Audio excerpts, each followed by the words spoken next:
have to put the mic closer to me than usual because I'm right in front of my computer. I don't typically sit this close to my setup, but I kind of have to since I have to use the mouse. I gotta have to be this close. So, Ace Attorney. Did not expect this.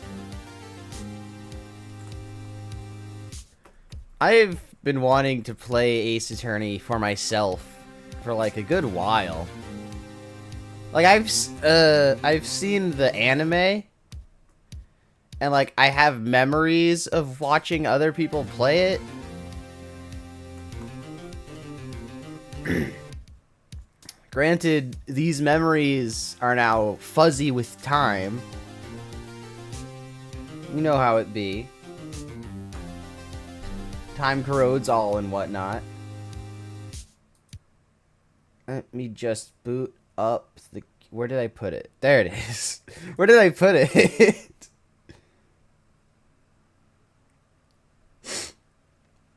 Just a second. Microsoft is giving me a thing.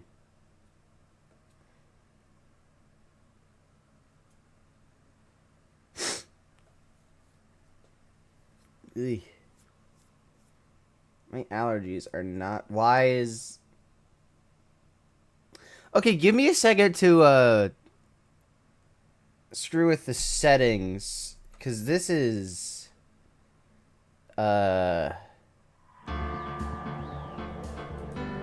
right, options.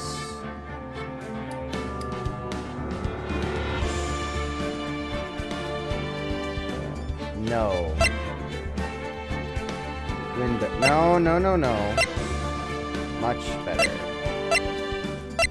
Can we go further? Ah! There it is! Okay.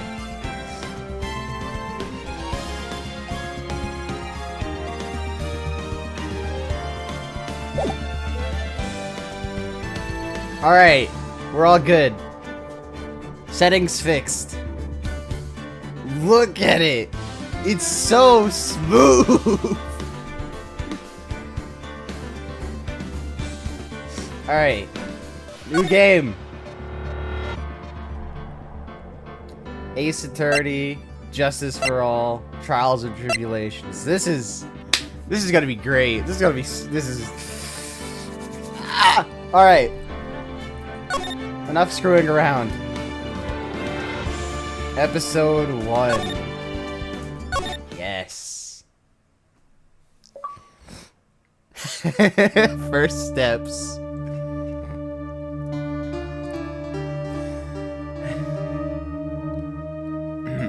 On.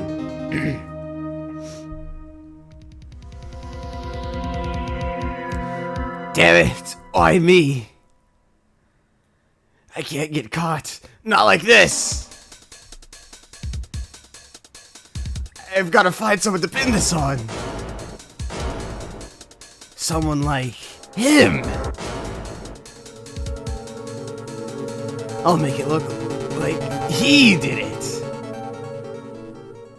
Greasy, August 3rd, 9:47 a.m. District Court, Defendant Lobby number 2.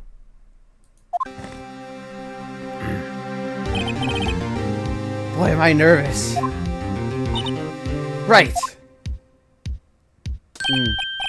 Oh, hi, Chief. Oh, glad I made it on time. Well, I have to say, Phoenix, I'm impressed.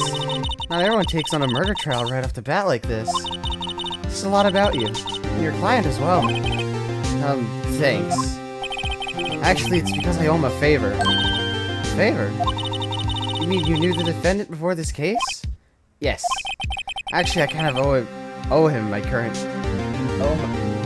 I kind of owe my current job to him. He's one of the reasons I became an attorney. Well, that's news to me. I want to help him out any way I can. I just really want to help him. I owe him that much. It's over!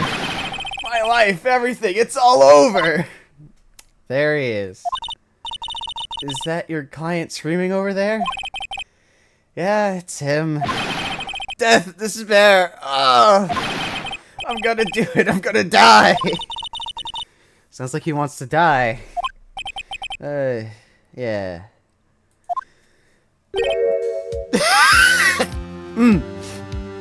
No. Composure. Focus.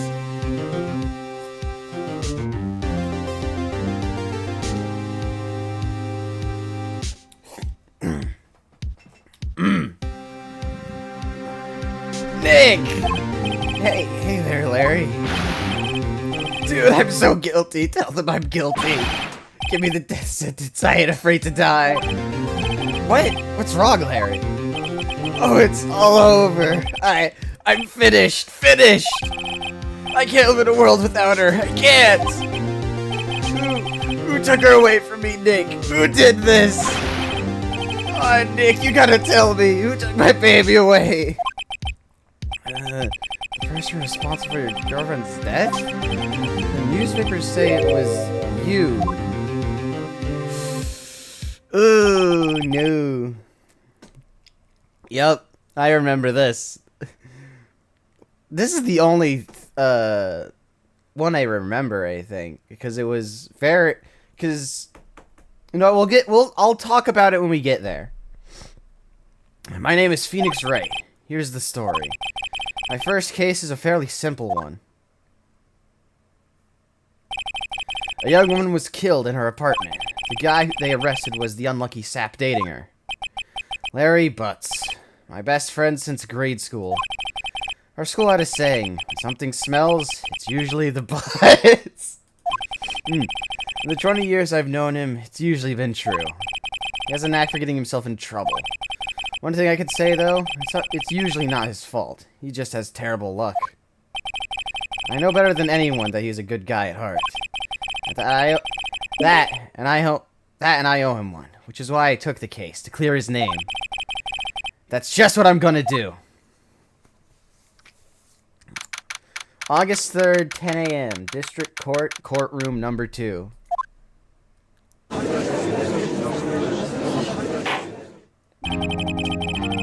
It looks so much better closer up. Now, the court... Hold on. Court is now in session for the trial of Mr. Larry Butts.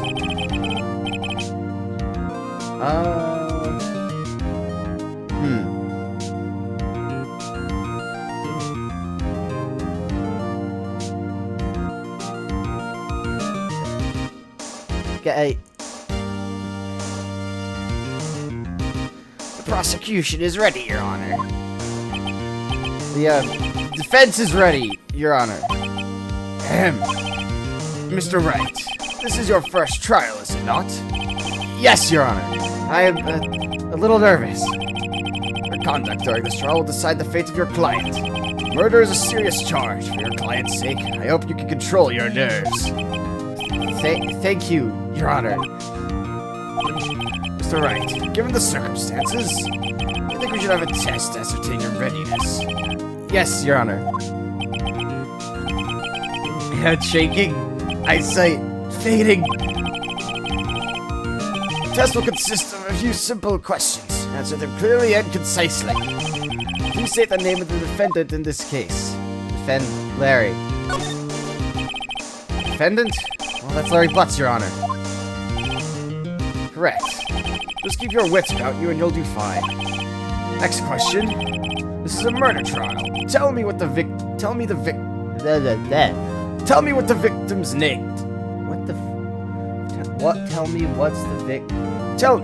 victim's name? Why is that? I think it's the red text that was slipping me up. I know this one. Glad I read the case report cover to cover so many times. Wait. Uh-oh. No way. I forgot. I'm drawing a total blank here. Phoenix, are you absolutely sure you're up to this? You don't even know the victim's name? Oh, the victim. Of course, I know the victim's name. I, just forgot. Temporarily. I think I've migraine coming on. Look, the victim's name is listed in the court record. Just press alright, tab. If you're checking any time.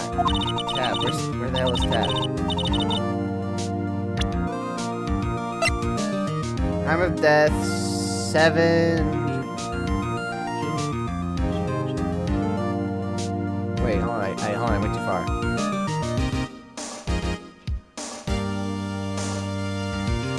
July? Yeah, July. July 31st, 4 p.m. to 5... somewhere between 4 p.m. and 5 p.m. Cause of death, loss of blood due to blunt trauma. Cindy! Oh, profiles. Oh. Cindy Stone.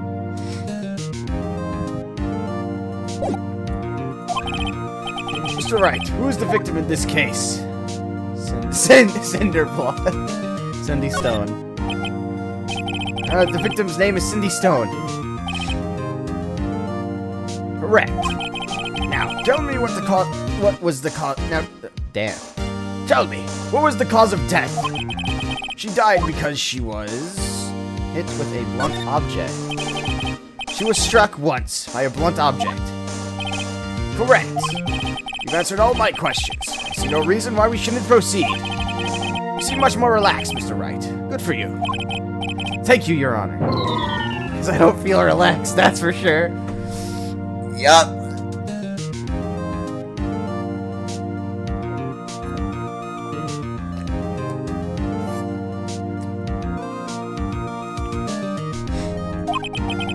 Well then, first, a question for the prosecution. Mr. Payne.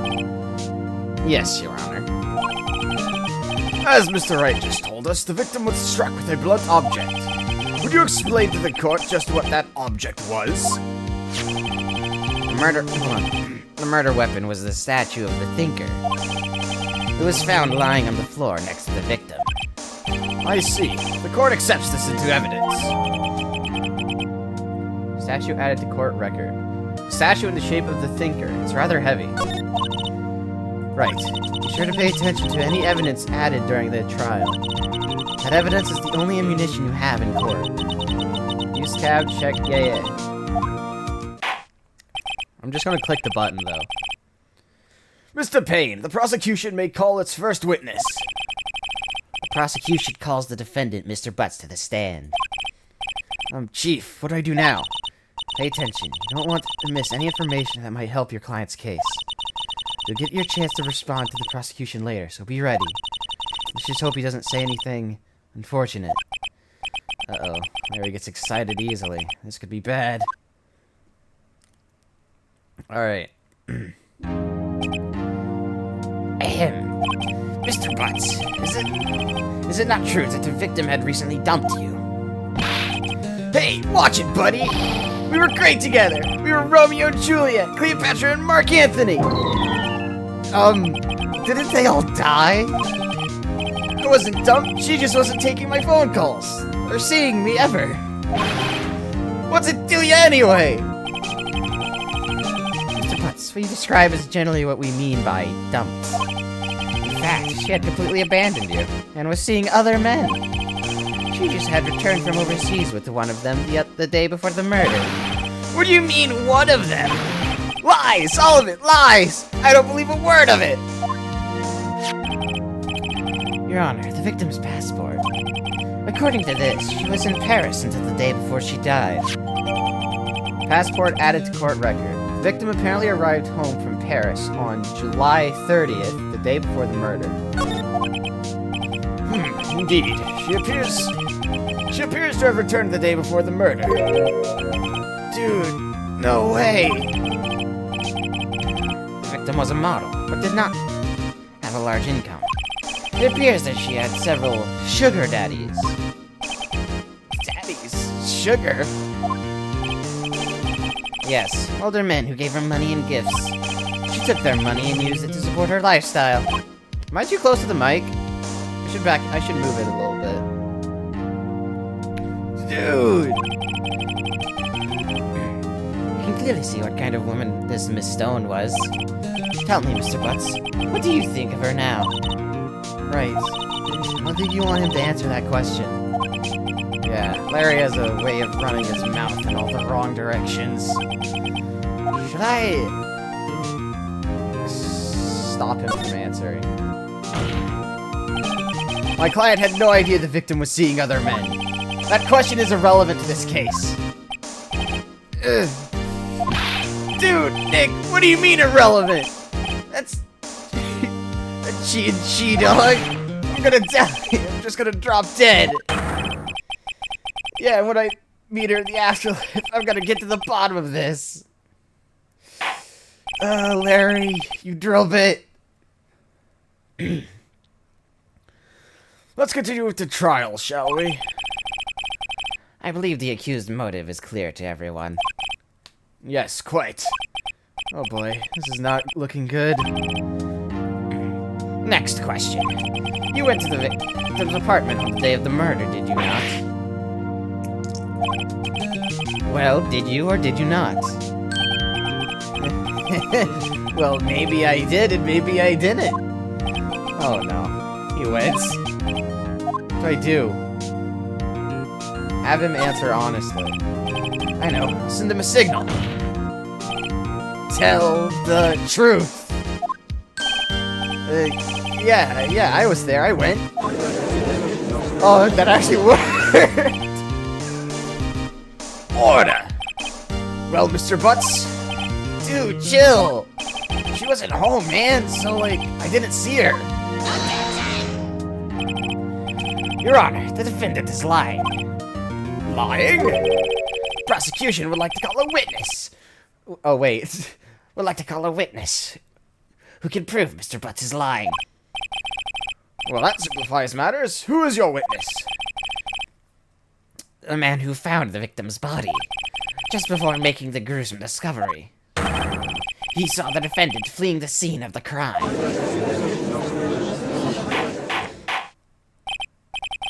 Order! Order in the court! Mr. Payne, the prosecution may call its witness. Yes, Your Honor. This is bad. On the day of the murder, my witness was selling newspapers at the victim's building. Please bring Mr. Frank Solid. Please bring Mr. Frankfurter. Please bring Mr. Frank Solid to the stand. Greasy, Mr. Solid, you sell newspaper subscriptions, is that correct? Oh, yes, newspapers, yes. Mr. Solid, you may proceed with your testimony. Please tell the court what you saw on the day of the murder. Witness's account. I need more drink.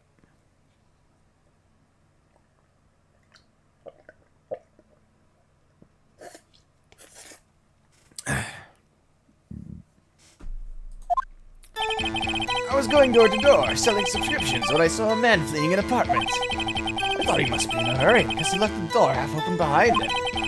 Thinking it strange, I looked inside the apartment. Then I saw her lying there, a woman not moving, dead. I quailed in fright and found myself unable to go inside. I thought to call the police immediately. However, the phone in her apartment wasn't working. I went to a nearby park and found a public phone. I remember the time exactly. It was 1 p.m. I already found 2 holes. The man who ran was without a doubt the defendant sitting right over there. I already found truth. I can't defend you against a testimony like that. Incidentally, why wasn't the phone in the victim's apartment working? Your Honor, at the time of the murder, there was a blackout in the building. Aren't phones supposed to work during a blackout? Yes, Your Honor. However, some cordless phones do not function normally. The phone that Mr. Solid used was one of those. Your Honor, I have a record of the blackout for your perusal. Electricity in Miss Stone's building was out from noon to... Wait. Did he say 1 p.m.? Well, even then, he wouldn't have been able to witness the murder because she died at somewhere between 4 to 5. Open and shut. Now, Mr. Wright. Yes, yes, Your Honor. You may begin your cross-examination. Cross-examination, Your Honor? Alright, right. This is it. The real deal. What exactly am I supposed to do? Why you exposed the lies in the testimony the witness just gave? Lies? What? He was lying? Your client is innocent, right? And that witness must have lied in his testimony. Or is your client really guilty? How do I prove he's not? You hold the key. It's in the evidence. Compare the witness's testimony to the evidence at hand. There's bound to be a contradiction in there. First, find contradictions between the court record and the witness's testimony. Then, once you've found the contradicting evidence, present it and rub it in the witness's face. Okay. Hold the court record. Yeah, the point out contradictions in the testimony. Okay, first cross-examination. I was going door to door, select subscriptions when I saw a man fleeing the apartment. Press. Isn't a man leaving an apartment a common sight? I find it odd you would take notice of him. I don't know. He just seemed strange to me, that's all. Like he was mad, and frightened at the same time. Just like a criminal fleeing the scene of a crime. The defense requests that the witness refrain from conjecture. Of course, what the witness means is that the man he saw looked suspicious. So, what happened next? Thought he must be in a hurry because he left the door half open behind him. Press. Half open, you say? No, did I hit settings? No, back. Oh, I hit options. Yes, the door was open halfway, yes. I watched for a moment, but no one came to close the door. That's odd, in a big city like this, I thought. I see. And what happened next? Looking at strange, I looked inside the apartment. Press. You just press everything. What gave you the idea to do that? Well, the door was half open, you see. Isn't it only human to want to peek? We climb mountains because they are there. It's the same thing. Truer words have never been spoken. Anyone would look inside. I think pain cut him off so quickly. So you looked into the apartment. What happened then? And I saw her lying there. A woman not moving, dead. Oh, press! Keep pressing him! Are you sure she was dead? Well, no, I guess I wasn't. She wasn't moving at all, and there was blood everywhere. I guess that would look fatal to anyone. Very well, what happened next? Quailed in fright, found myself unable to go inside. Press! So, you didn't touch anything in the apartment. Damn it, I hit options again. Yes, no, nothing. Okay, what happened next? Thought to call police immediately. Press! You thought to call the police? Doesn't that mean you didn't actually call them? Please, listen to the rest of the testimony. You thought to call the police. What happened next? However, the phone in her apartment wasn't working. Press! Her apartment wasn't working? Damn it, I keep hitting options. Yes, no. No, it wasn't. No, it wasn't. Right. But you said you didn't go into the apartment, or did you? Oh, that. I can explain that. There was a cordless phone on a shelf behind the entranceway. I reached inside and tried using that to call. And that phone wasn't working, correct? What happened next? I went to a nearby park and found a public phone. Press! Why use a public phone? Well, you see, I don't have a cell phone. And being the middle of the afternoon, there was no answer. There was no answer at the nearby apartments. Alright, right. What time did you call again? I remember the time exactly. It was 1 p.m. Present! Objection! You found the body at 1 p.m. You're sure? Yes, it's 1 p.m. for certain. Frankly, I find that hard to believe. Your statement directly contradicts the autopsy report. The autopsy notes the time of death was sometime after 4 p.m. There was no body to find at 1 p.m. How do you explain this 3-hour gap?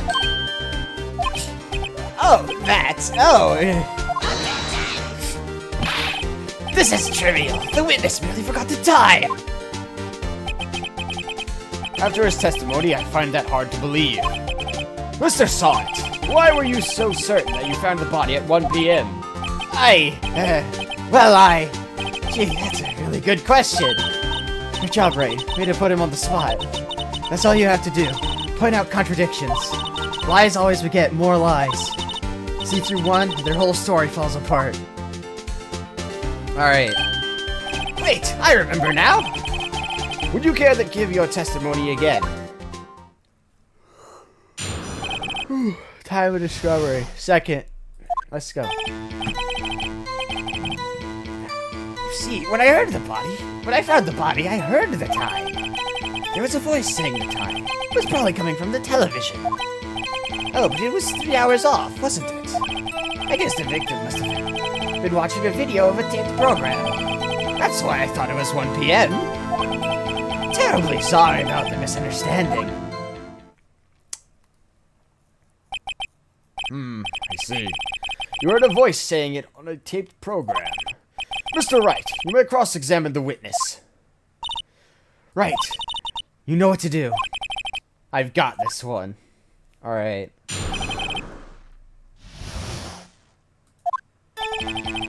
Found the body, I heard the time. There was a voice saying the time. It was probably coming from the television. Objection! Hold it right there. The prosecution has said that there was a blackout at the time of the discovery. And this record proves it. You couldn't have heard a television or a video.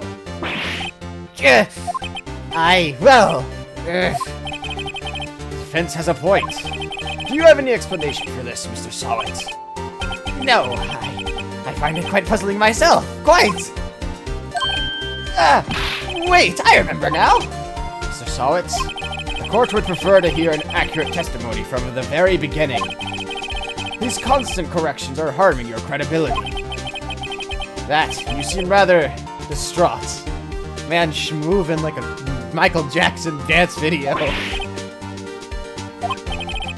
My apologies, Your Honor. It must have been the shock of finding the body. Very well, Mr. Slot. Let's hear your testimony once more, please.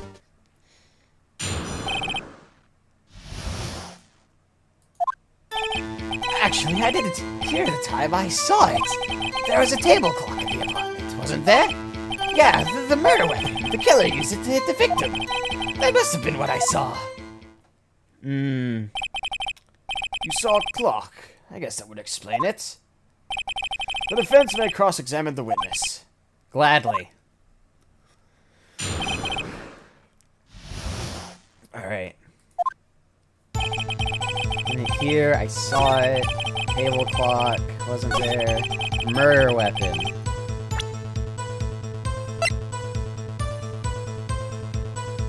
Objection! Wait just a moment.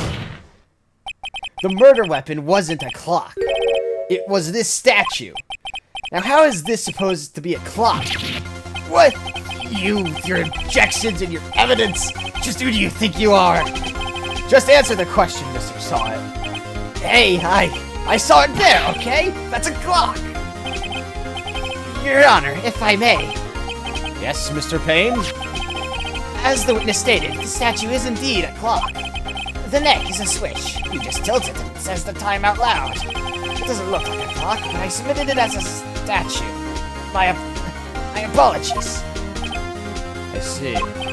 So the murder weapon was a table clock after all. Well, Mr. Wright, it appears that the witness's testimony was correct. This is a clock. Do you have any problems with this testimony now?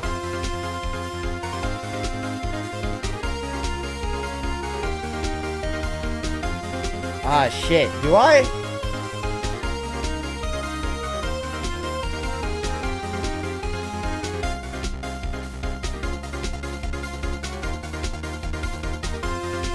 Oh, damn. Wait, hold on. Oh, let me get another look at it.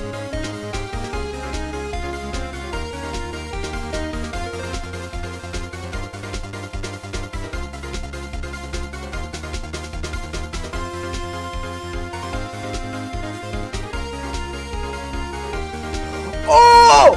I got it. Yes. Your Honor, there is a gaping hole in the witness's testimony. The only way he could have known the weapon was a clock is to hold it in his hand. Yet the witness testified that he never entered the apartment. Clearly a contradiction. Indeed. The witness knew it was a clock before he went into the apartment. You're lying. You were inside the apartment on the day of the murder. Oh yeah? Prove it! Prove I went in there! I'll do better than that. I can prove you were the one who killed her. You struck her with the clock. The shock of the blow triggered the clock's voice.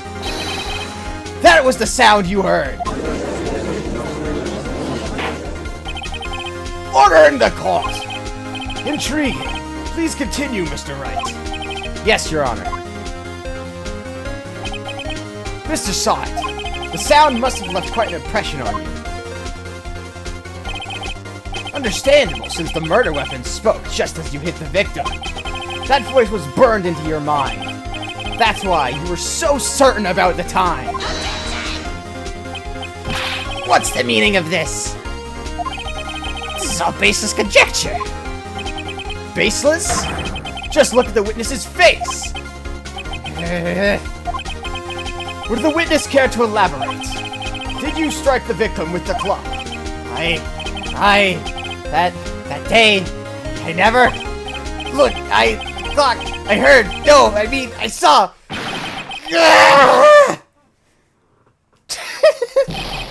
Shut up, shut up, shut up! I hate you! It was him, I tell you! I saw him! He killed her, and he should burn! Burn! Give him death!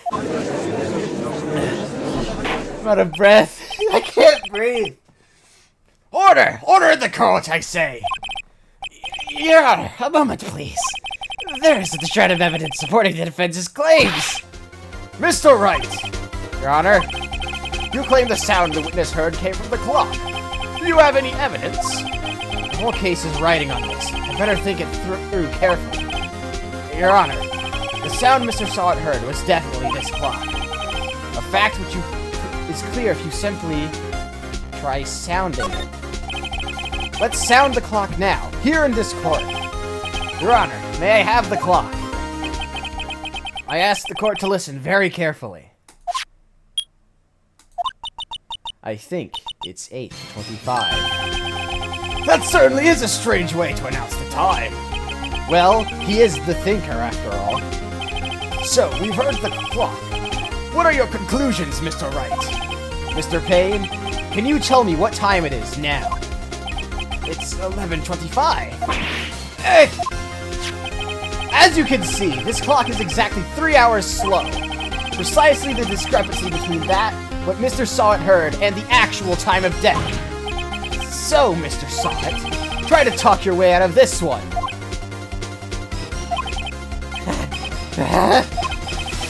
You forgot one thing. What's he talking about now? Well, it may seem like this clock is running 3 hours slow. It proves nothing. How do you know it was running 3 hours slow the day of the murder? If you can't prove that, you don't have a case. He's right. How am I going to prove that? Damn it! I was so close. Mr. Wright, it seems you lack the critical evidence to support your claim. Yes, Your Honor. This means I cannot let you indict the witness. Indict? Indict. Unfortunately. This ends the cross-examination of Mr. Frank Sot. I come all the way down here to testify, and look what happens. You treat me like a criminal! A criminal! You lawyers are all slime. I almost had him.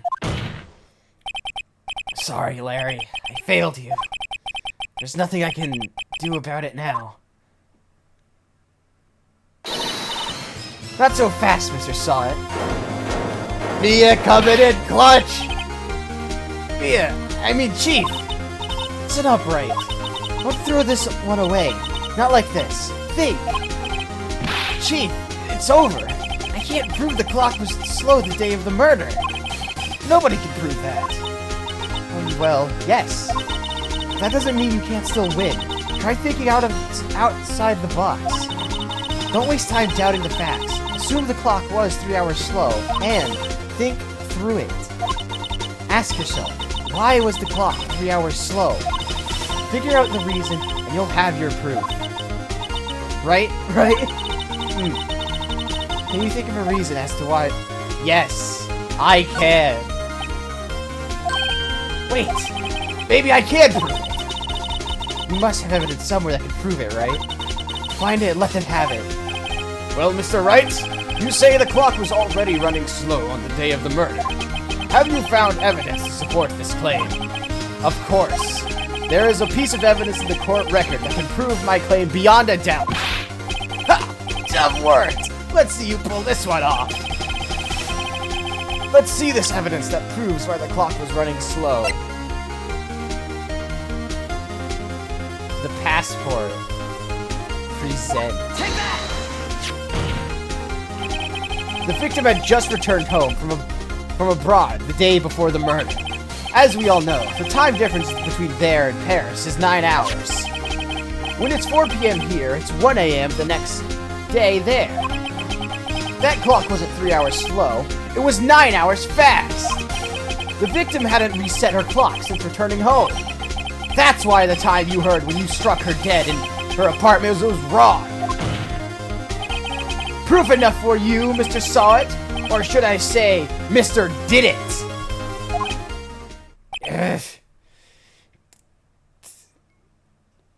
Oh. He's dead. Order! Order, I say!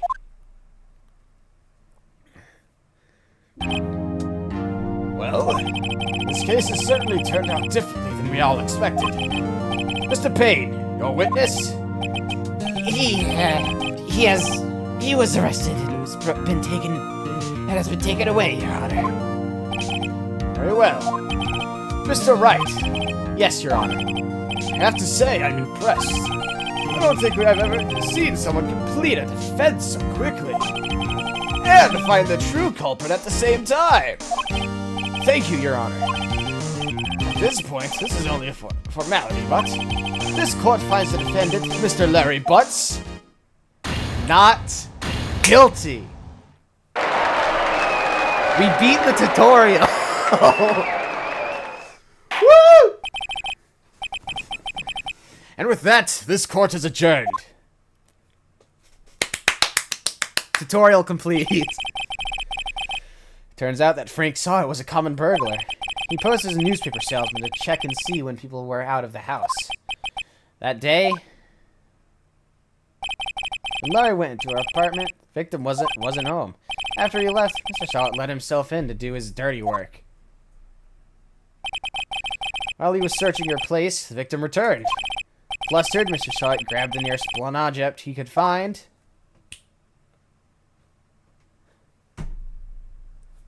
Dead. August 3rd, 2:32 p.m. Court District Defense Lobby 1. 2. Damn it. I still can't believe we won. Right. Good job in there. Congratulations. Thanks, Chief. I owe it all to you. Not at all. Not at all. You fought your own battles in there. It's been a while since I've seen a trial end on such a satisfying note. I've never seen the Chief looking this happy. If she's this glad, I imagine how Larry must feel. My life is over! Larry, you're supposed to be happy. What's wrong now? Nick! Don't worry about me. I'll be dead and gone soon. Good. Wait, no! I mean bad! Bad, bad, bad! Larry, you're innocent. The case is closed. But my Cindy Whitney's gone, man. Gone forever. Larry, she was a... Nah, never mind. Congratulations, Harry. Harry? Yes, you. You can practically see the headlines now. Harry Butt's innocent. Thanks. I really owe you one. I won't forget this, ever. Let's celebrate. Dinner, movie, my treat. Oh no, I couldn't. Hey, I was the one who caught you off the hook. Oh, hey. Here, take this. It's a present. A present for me? Wait, wasn't this the evidence that... Actually, I made this clock for her. I made one for her and one for me. Really? You made this? Well, thank you. Keep it as a memento. Yo, Nick. Can you believe it? I was so into that shit. And she was just playing me for a fool. Don't that make you just want to cry? Larry.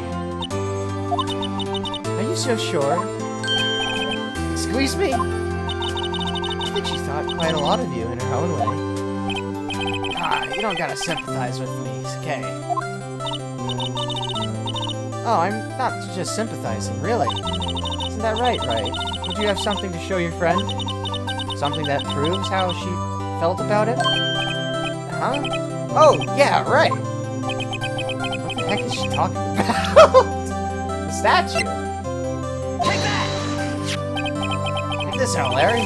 Proof positive you weren't just some chump to her. Huh? What about that clock? This is the clock you made for her, Larry. And she took it with her when she traveled. Whatever, she probably just needed a clock, that's all. You think so? It's a pretty heavy clock to take traveling. Well, think of it what you will. Hey, Nick. I'm glad I asked you to be my lawyer. Really, I am. Thanks. Hope that made him feel a little better.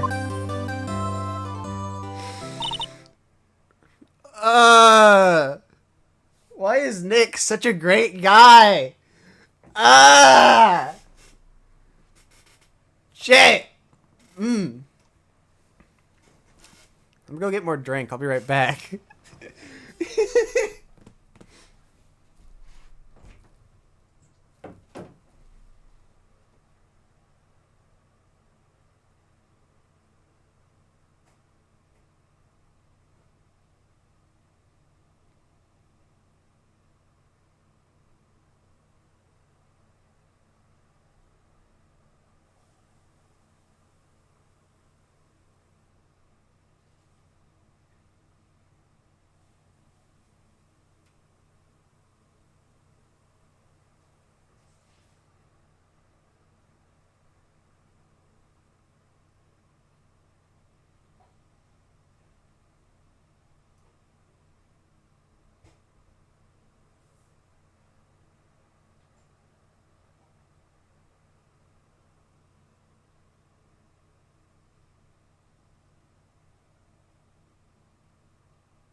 All right.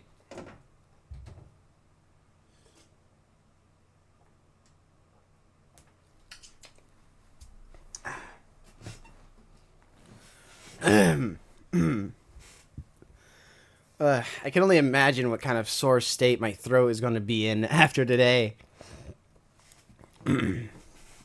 Right? I hope you see the importance of evidence now. Also, hopefully you realize things change depending on how you look at them. People, too. We never really know if our clients are guilty or innocent. All we can do is believe in them. In order to believe in them, you have to believe in yourself. Right? Listen, learn, grow strong. Never let go of what you believe in. Never. Well, I think our work here is done. Shall we be off? Yeah, I guess so. Say, how about dinner? On me. We'll drink a toast, innocent buds. Yeah. Oh, speaking of Harry, you were saying part of why you became a lawyer was because of him, right? Yeah, part at least. You'll have to tell me more about it sometime. Maybe over drinks? So my first trial came to a close. Larry slapped me on the back and said, "Gee, Nick, it's good to have friends." I'm pretty sure he's not going to pay us. Unless you count the clock he gave Mia. I didn't know it then. That clock was soon going to be at the center of another incident. My promise to tell the chief about me and Larry would be one promise that I wouldn't be able to keep. Oh, you... chills. I hate this. Chills. First turnabout. Clear episode 1. Why? Chills. Why? Why? Chicken skin. Chicken skin. Brand new episode has been added. Saving content. Save. Obviously.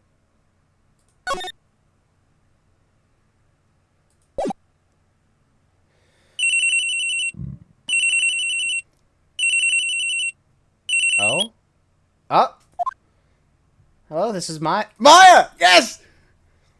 Hey, Maya, it's me. Mia! What's up? You haven't called in a while. Sorry, I've been so busy. How have you been? Well, lonely. It's all your fault. Nah, I'm just teasing. I've been great. I'm finally getting used to having my own place. That's good to hear. Actually, I'm calling because I have a favor to ask. I know. You want me to hold evidence for you? Sharp as always. There's a lot of buzz about the upcoming trial. I just don't... I thought I heard something. I thought I heard a sound. I just don't feel safe keeping the evidence here. I gotcha. So what is it this time? It's a clock. A clock? Yeah, it's made to look like the statue, the thinker. It tells you the time. Thought you might like it. You always like toys. Hey, I'm not a little girl anymore, sis. Now. You know I'm only teasing. I should probably tell you. The clock isn't talking right now. Huh? It's not working. It's lame. I had to take the clockwork out. Sorry. Put some papers inside it instead. Papers? Is that the evidence then? Well, there's a possibility that it might turn out that way, yes. Can you come by the office tonight? Say 9 to pick it up? I'll be in a pre-trial meeting until then. Okay, sis. I expect dinner. Something good. Like burgers. Americanization, go burger. I really go for a good burger. Damn it, now I want. Okay. With the usual joint. Alright, it's a deal. Okay, sis. See you soon. Yep, I'll be waiting, Maya. Conversation recorded September 5th, 9:27 a.m.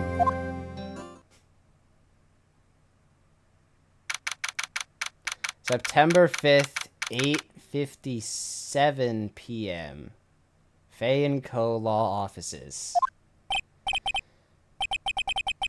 Now, Miss Fay, I'll take what's mine, the papers. Sorry, but I can't give you what I don't have. Miss Fay, you're a poor liar. Well, I see it right over there. That must be the thinker that swallowed those papers. How could you... Oh, you're not... Cogniferous.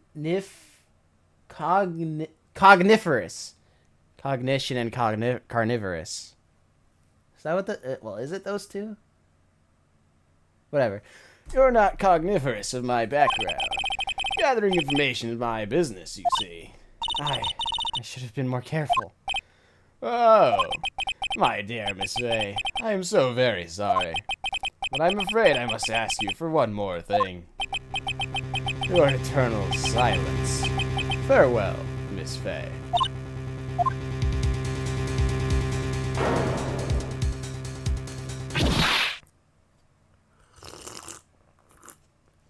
Bum ass. Red, white, blue.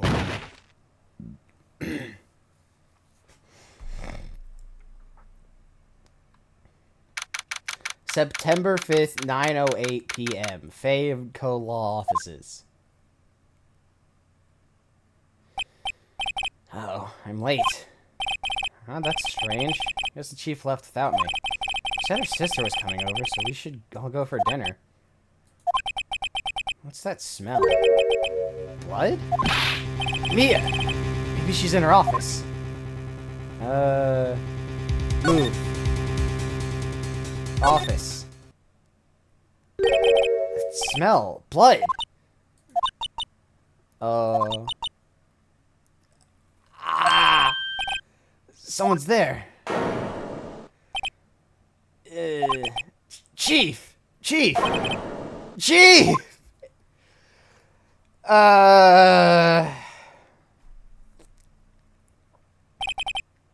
Who are you? Damn.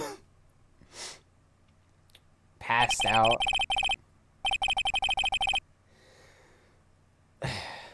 Strange girl dropped out cold. Left her lying on the office sofa. I'm just now realizing I forgot to mention it. Okay, so remember when I was talking about the anime being different sometimes?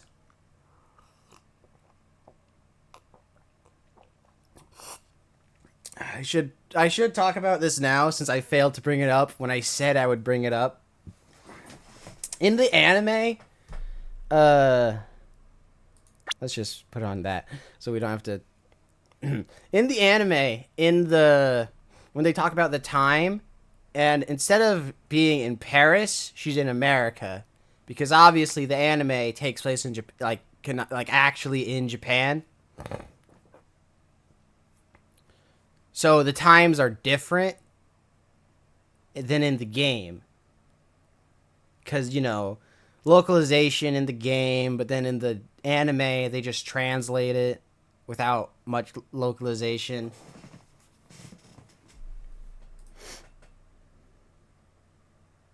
I intended to bring it up earlier, but I failed to do so. Text box off. Wait, what?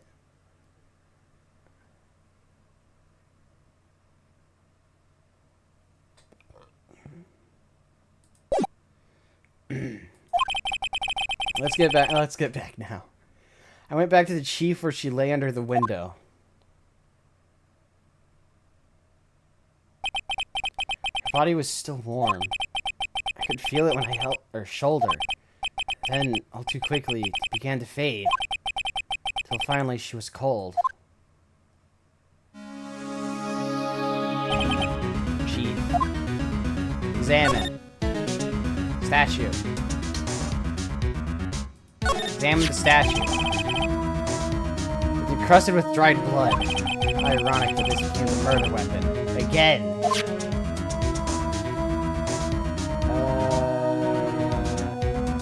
Lamp. Some shards of glass are scattered on the floor. Seem to be remains of the glass light stand.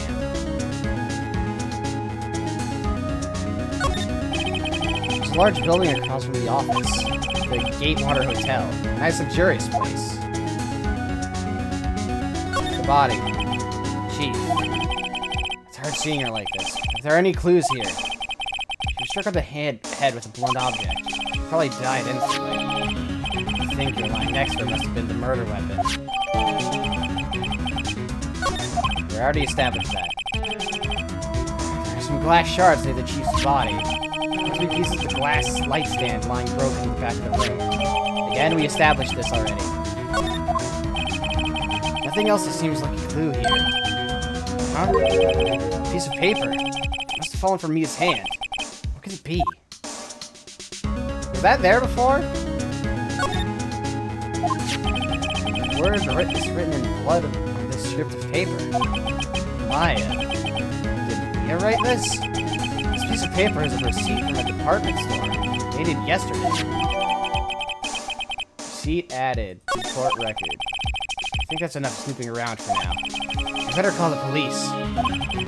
find out what that girl was doing here. Alright, is that all to examine?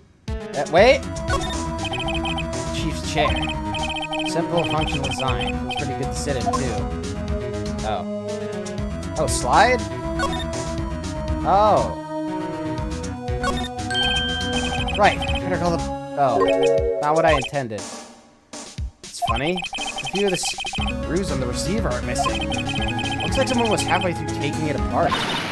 Police! Please, come quick! What was that? Oh!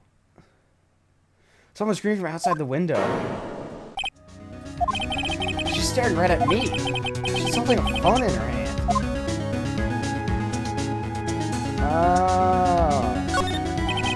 Phone receiver is missing a few screws. I better not use it. Surprisingly, the chief was never good with machines.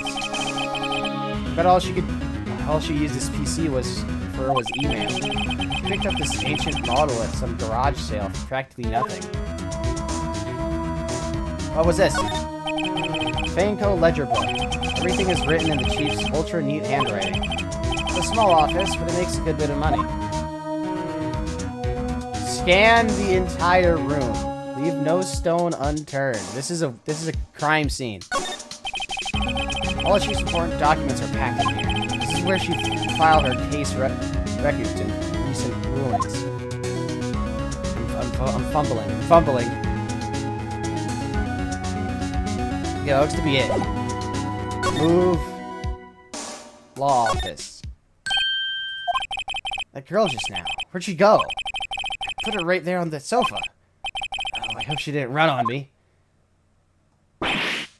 Oh. Don't scare me like that. Excuse me, but who are you? It's okay. I work here.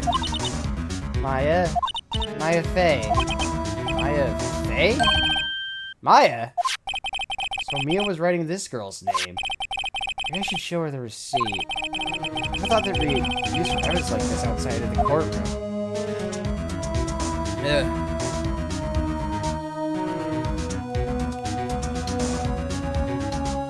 Just give me a second. I need more drink.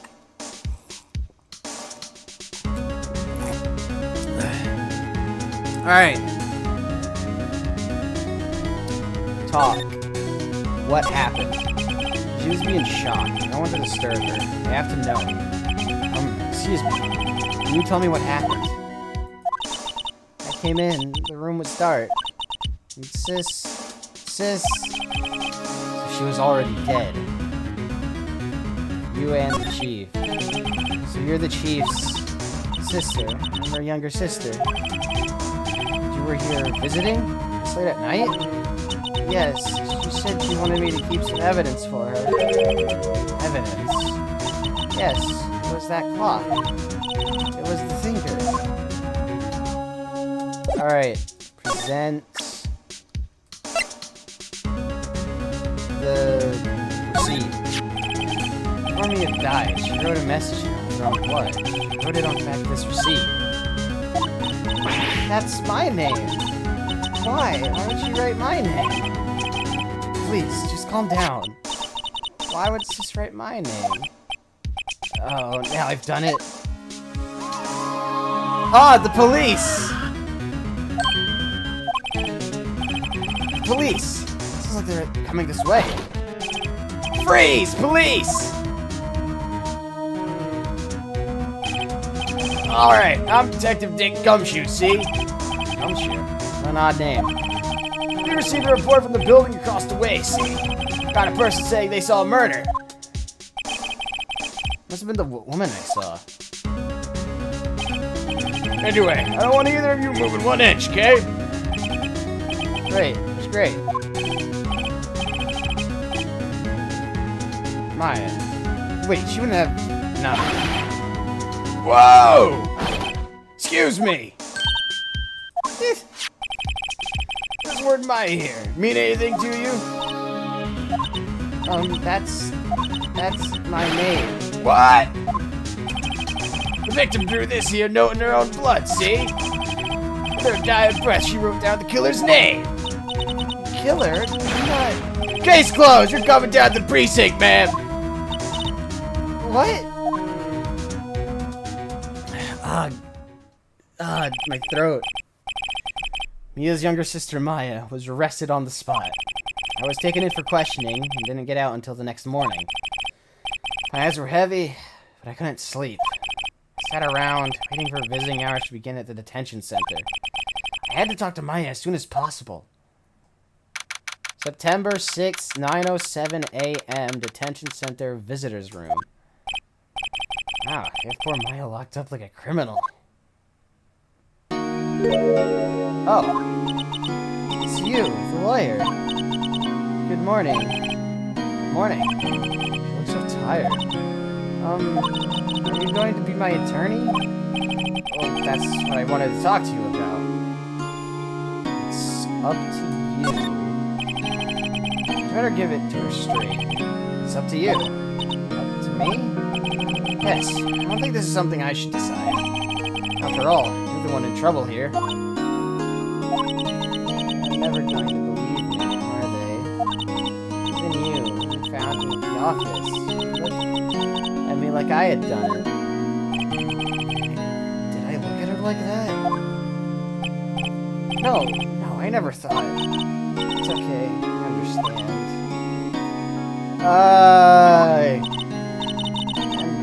And I've also heard about you. Heard? Heard what about me? I was talking to my sister on the phone the other day. It was my junior partner's first time in court. Wow, really? How did that go? It was quite the scene. Honestly, I was on edge the whole time. It's been a while. So he crashed and burned. He's a genius. One of those strike fear into the hearts of evil types. Only thing he's lacking is experience. Huh, sounds like it was fun. Well, I know who to go to if I ever get into trouble now. Oh no, Maya. I think you might want to wait. Give him 3 more years. That is unless you want to be found guilty. Damn! I had a flawless victory and she talking shit. Damn!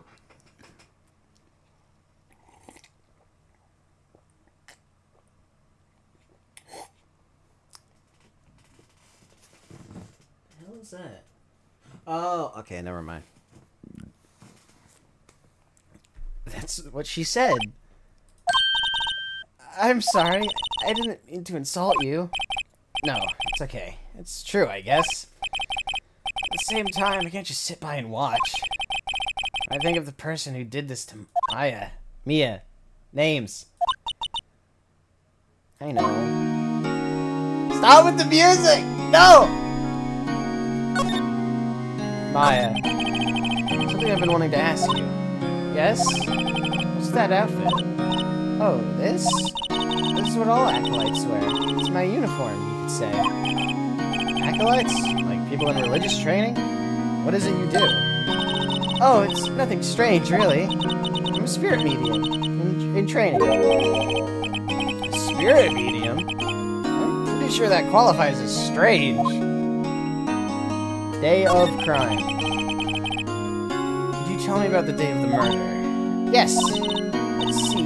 That morning, I got a call from my sister. She wanted me to hold on to a piece of evidence for an upcoming trial. Evidence? Yes, that clock shaped like the thinker. The one Larry made. I think that had been evidence in a case. Right. She said something about that. I remember. Do you hear it in her own voice? Her own voice? Yes. Pretty sure our conversation is on my cell phone. You recorded it? Yeah. I forgot how to delete those things. Cell phone. So you say you have a you say you had a conversation. No, wait, hold on. Have a because it's. So you say you have a recorded message. Okay, hold on. What the? Wait, where the hell did? Give me what? Where am I going? I'm falling. So you say you had a conversation with your sister on your cell phone. Let's hear it. Right. Oh, I just remembered that the detective took my cell phone. Sorry. Oh, right. Of course. Next time I see Detective Gumshoe, I'll ask him for it. I'll write you a note so you don't forget, okay? Sure, thanks. Maya's memo added. Spirit mediums. So you're an acolyte. A medium in training? That's right. The Fae family, especially the women, have always been very sensitive to the spirit world. Wait a second, you said the Fae family. So Mia was into this stuff too? Of course. She left the mountain to follow her career, she said. Her powers were first class, too. I had no idea. Wait. What? So you're a real, honest-to-goodness spirit medium. ESP and all that. Yes. In training. Well, can't you contact Mia's spirit, then? You just ask her who killed her. I'm sorry. I'm still in training. I couldn't do something on that level. I thought that would be too easy. Huh? Something the matter? I was wondering, could I ask you a favor? This is the address of a famous lawyer. My sister gave me this a long time ago. She said if I was ever in trouble, I should call in. Well, I'm in trouble. You think you could go and ask him to represent me? Very well. Sure, why not? I'll go ask. Thank you so much. I have no one else to turn to. Say, what about your parents? Damn. Damn it, Phoenix. Damn! Phoenix!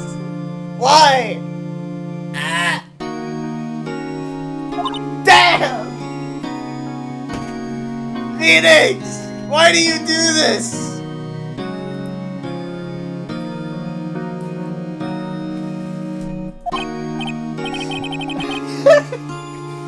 I see. Don't worry, leave it to me. Thank you. Trial's tomorrow at 10. What? Tomorrow? Tomorrow. What if this guy refuses? They told me that if I don't fight one, the state will pick an attorney to defend me. When will that happen? They're giving me until 4 this afternoon. Visiting hours are almost up. I better hurry. Right, I'll be back. I think that's all I need. Move. Grossberg Law Offices. September 6th, Grossberg Law Offices. According to receptionist, the big boss is out. She couldn't say when he'd be back. Must be hard to keep track of everything when you're a famous lawyer. Not to mention run an office like this. I guess I'll just have to come back later. Examine this. My painting has been bugging me ever since I stepped in here. The oil paint is so thick it's practically giving me a stuffed nose. I'm sure the price is nothing to sneeze at either, for that matter. Plant? Plant. Yes. An expensive potted plant. No idea what kind of plant it is. It's probably the most expensive one available. Is that alcohol? Table for clients. Elegant ebony case, if I'm not... Oh, lighter! That's a lighter? That lighter is made of solid gold. Ugh. Even I could tell someone here's got money to burn. That's a lighter?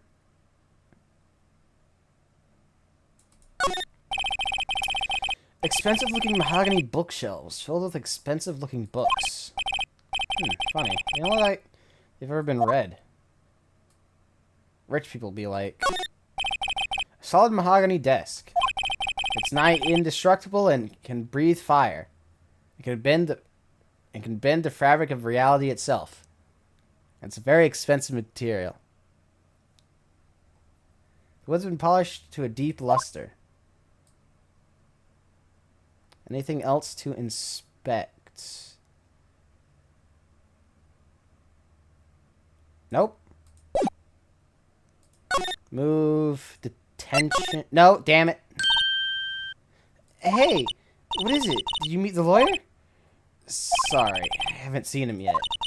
I see. I gotta go see if I can find this elite lawyer she's talking about. I didn't mean to come back here. September 6th, Fay & Co. Law Offices. The office is filled with police officers. They're all busily searching for clues. Hey, you there!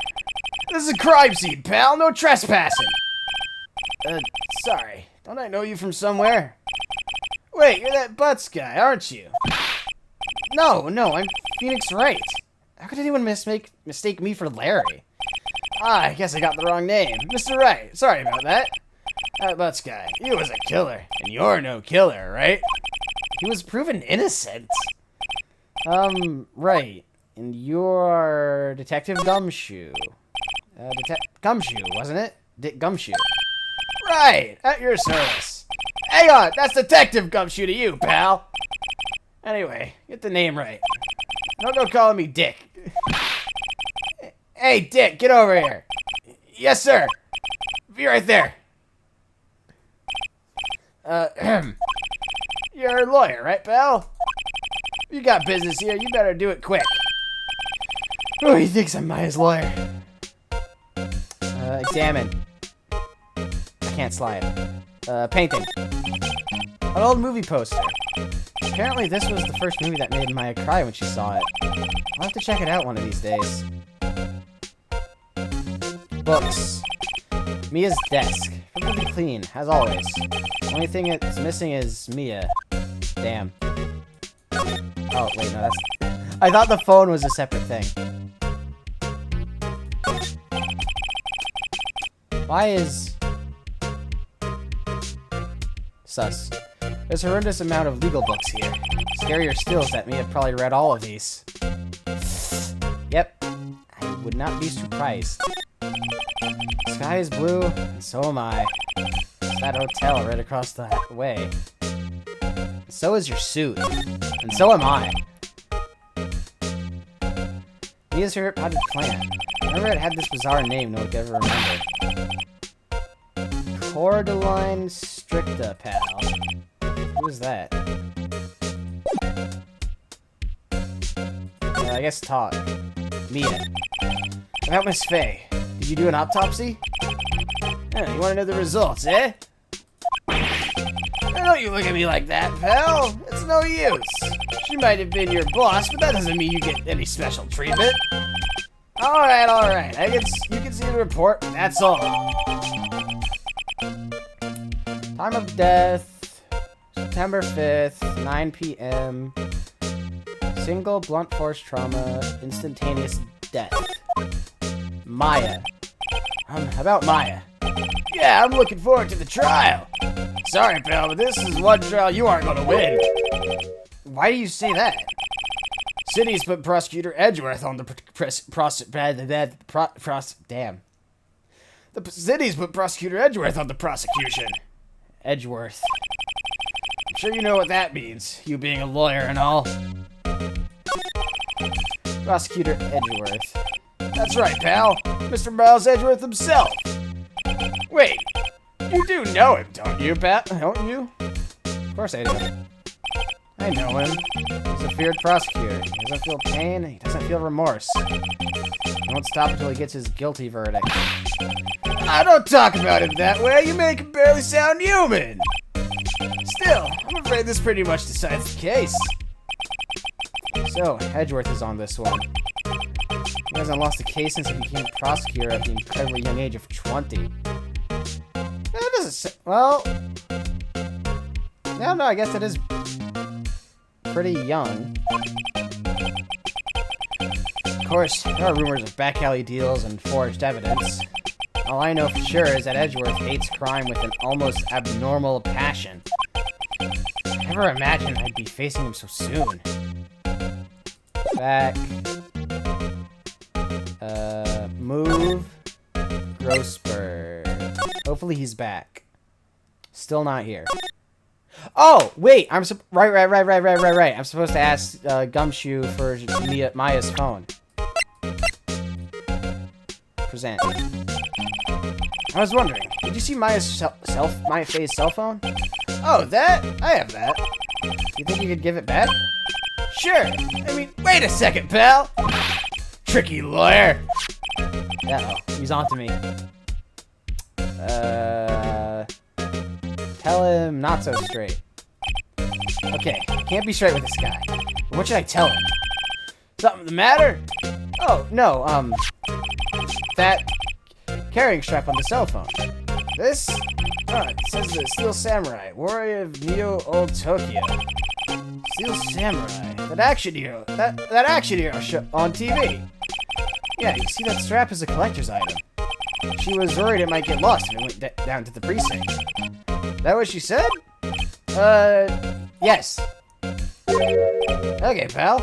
I wrote down all the numbers she called anyway. Here you go. Seems you didn't notice the recorded conversation. Maya's cell phone received from Gumshoe. Got it. Guess I've asked all the questions I need to. You done? You all done, pal?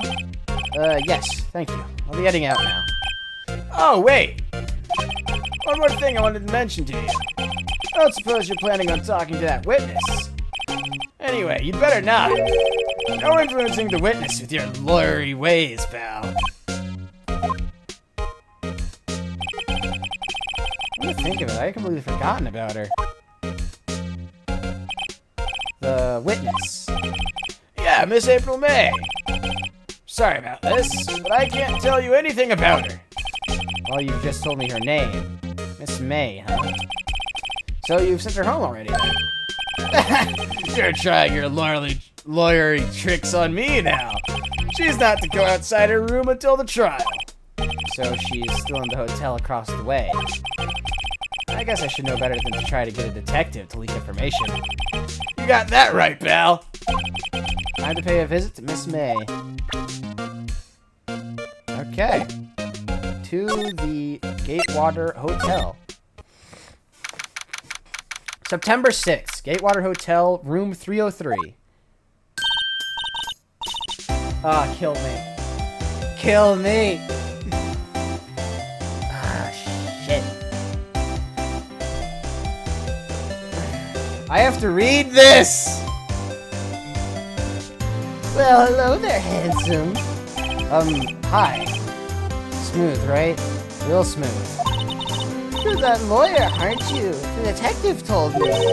He said don't say nothing to that lawyer, pal.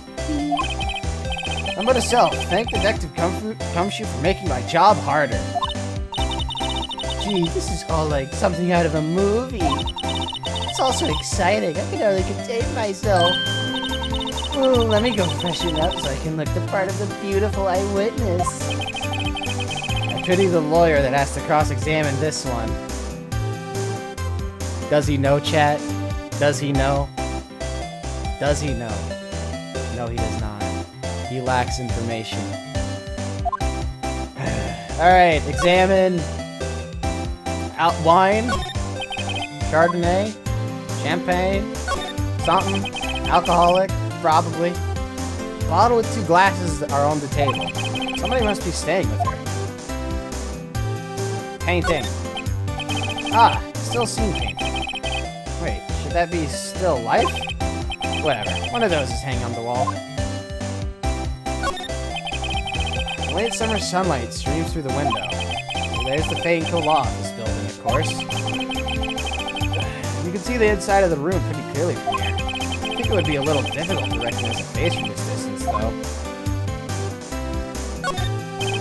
Simple bed. It's been recently made. Nothing eye-catching here. Screwdriver. There's a screwdriver stuck in this drawer. I wonder what's inside. Let's take a look. Hey, hey! What are you doing? No touching! Ooh, bad boy. You really shouldn't pry around in other people's rooms now. You wouldn't want to make me upset, would you? Upset? I thought she was going to explode for a second there. I wonder what could be inside the drawer. Talk. Witness. Do you think you could tell me something? I need you to describe what you observed at the time of the incident. Ooh, observed incident. You sound just like a lawyer in the movies. I like a man with a big vocabulary. Kill me!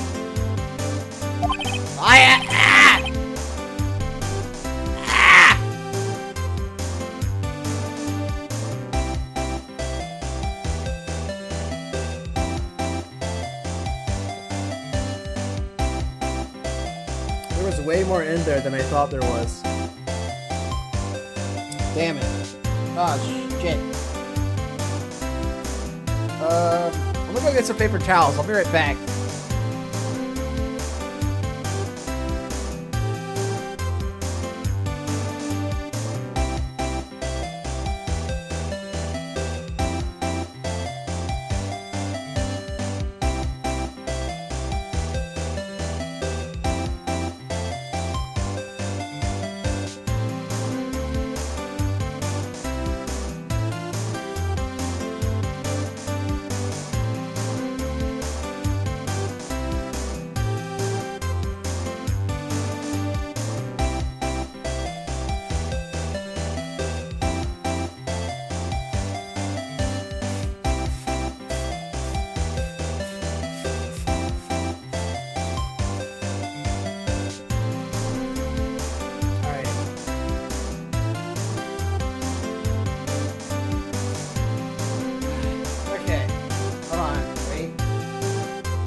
I thought the cup was almost empty, so I went to down it, and there was way more drink in there than I thought there was.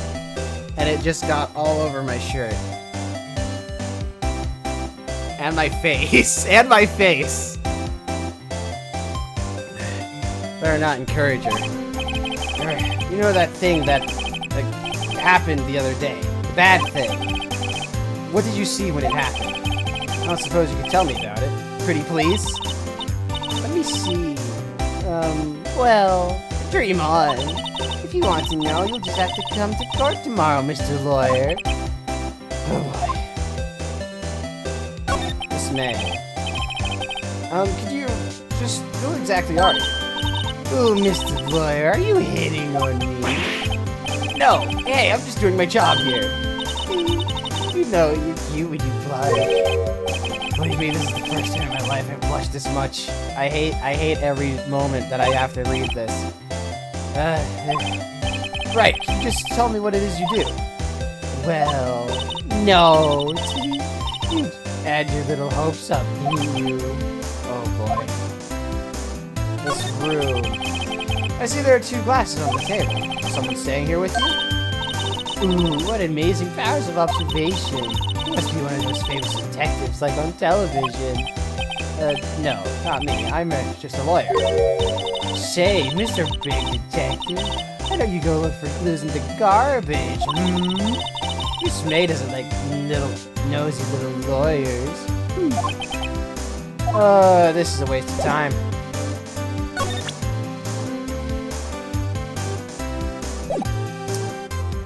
Cool. Prosper, please be back. Seems like Mr. Gro- Oh, you should wait for him. Ahem. That wasn't the most over-the-top clearing of the throat I've ever heard. Ah, so you're the one they say has been looking for me. Yes, that's me. Looks even grander than I imagined. That badge on your collar. Ah, so you're a lawyer, are you now? Yes, well, yes. And what do you want? I'm not particularly busy these days. Please proceed. Not busy? How come no one could get you in touch with you? Something the matter? You came to see me. Seemed the one and only Marvin Grossberg, did you not? Well, here I am, boy. What do you want? Out with it. Well, sir, actually, it's about Maya Fey. Ah, yes, Maya Fey. Go on. Huh. Why this strange reaction? Cha-cha! You're really quite busy here, son. I can't go taking cases on a day's notice. No, it's quite impossible. Wait a second. How did you know the trial was tomorrow? Anyway, I am afraid it's entirely impossible for me to represent her. Sorry, end of discussion. What's going on? He refused me before I even got a chance to ask him. What do I tell Maya? Talk. Your refusal. How can you just refuse like that? Please, tell me why you won't take the case. Well, you see, it's just, I'm busy, you see. But the client is Mia Fey's sister. Mia trusted you. She knew that her sister would be in good hands. Yes, of course, I know that.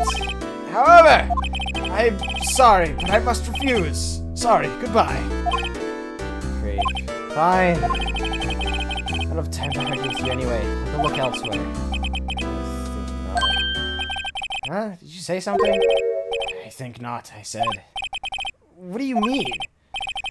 I'm terribly, terribly sorry. I'm afraid that no lawyer worth their salt will take this particular case. Terribly sorry, my boy. Why? I cannot say. I beg your pardon. But could you leave? Now. I have nothing more to discuss with you. What's going on here?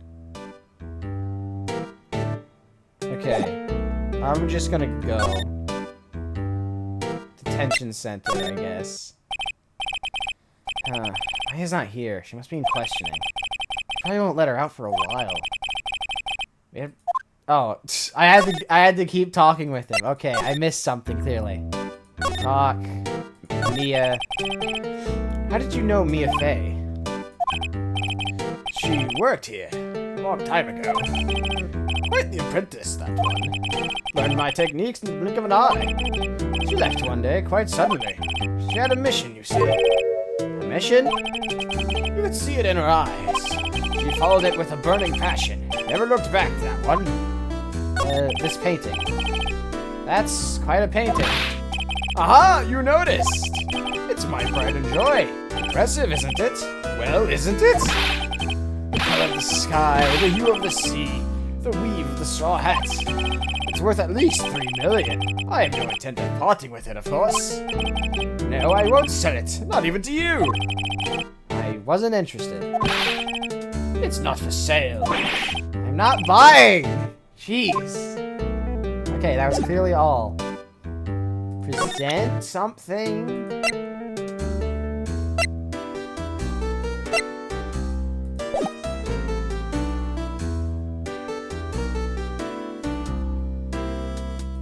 Now? I'm so confused.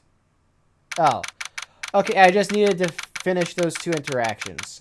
September 6th, 3:42 p.m. Detention Center. Hi. Oh, you're back! Did you find the lawyer? Well, what do I tell her?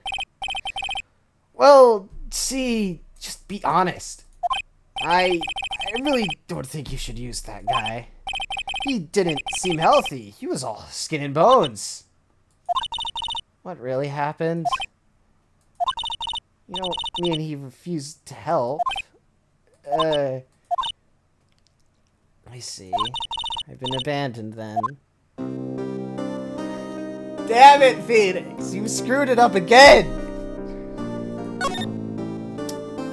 Day of crime? Could you tell me more about the day of the murder? Sorry, I know it must be hard.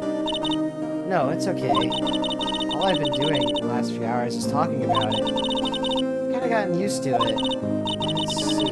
Morning, I got a call from my sister. I need to hold up this evidence. It's the thinker clock that married me. Apparently qualifies as a serial murderer by now. So then, when did you arrive at the office? It was right around 9. The lights were off and I could smell blood. And I found her, my sister. Thanks, Maya. That's all I need to hear for now. Family. What about your family? I only had my sister. My father died when I was very young. I don't know where my mother is. I don't know. So she could still be alive? Mother. The women in my family have been mediums for generations. They say a lot of spiritual power runs in our blood. About 15 years ago, my family was involved in an incident. There was a man, he ruined our mother's life. Ruined? After that, she disappeared. Several years after that, my sister announced she would become a lawyer, and she left the mountain. So you live by yourself? Yes, I've gotten used to it. Oh, also, I had to become independent or I would lose my powers. I feel bad for her. By herself? Up that mountain? Mother's enemy. So, who was this man who ruined your mother? About 15 years ago, there was an unusual murder case. It made quite a stir. Everyone was talking about it, apparently. The police were running out of leads. They were getting desperate. Wait, they didn't use a spirit medium, did they? The police convinced my mother to try to contact the victim. Wow, so what happened? The case was solved, we thought. You thought? The man my mother helped the police capture was innocent. The police consultation with the medium had been carried out in secret, of course.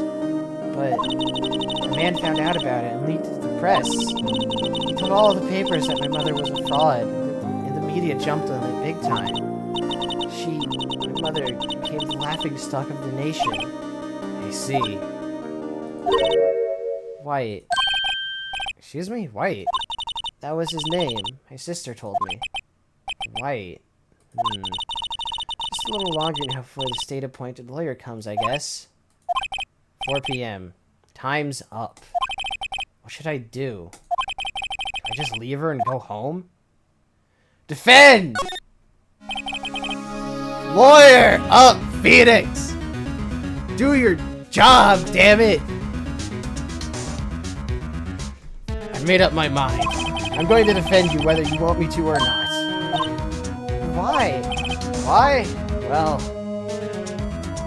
someone else is guilty, clearly. Well, obviously we know that, but you aren't the culprit. Someone else is. How do you know? I have a hunch. Given the evidence, it would be easy to assume that Maya was the killer. There's something about this whole thing that smells fishy. I witnessed strange behavior. Is that on an act? The way that lawyer refused to help out Maya. But more than that, she has no one left to help her. Nothing is more sad, more lonely than that. I know. I've been there a long, long time ago. Why did I become a lawyer in the first place? Because someone has to look out for the people who have no one on their side. Maya, I won't abandon you. You can count on me. That's so kind of you. Damn it!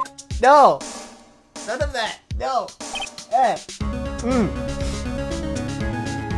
Well, let's fight this one and get you out of here. Right, thank you. She smiled at last. You look like an entirely different person. One last question. You are innocent, right?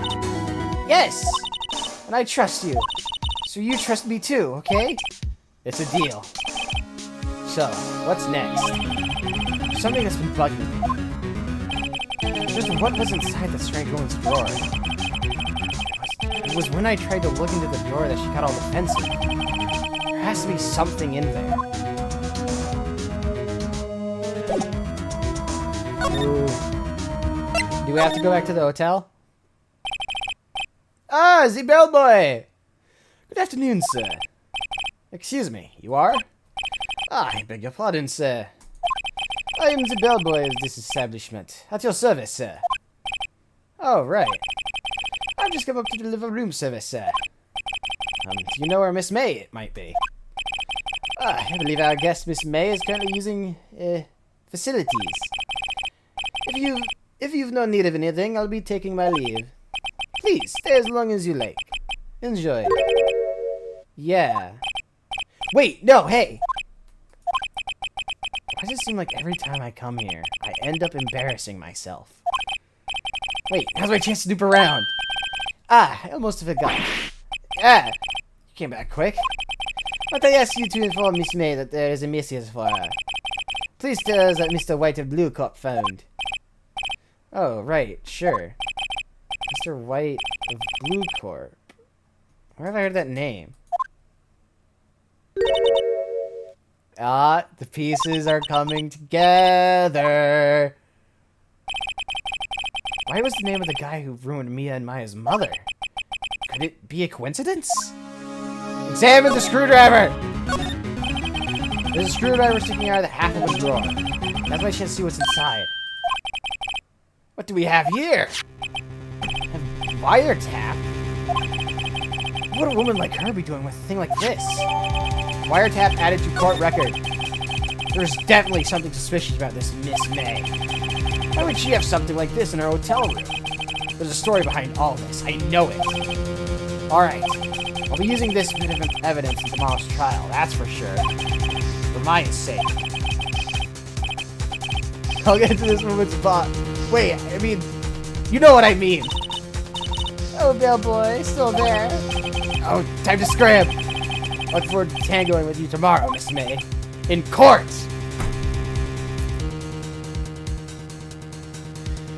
I'm out of breath. Save.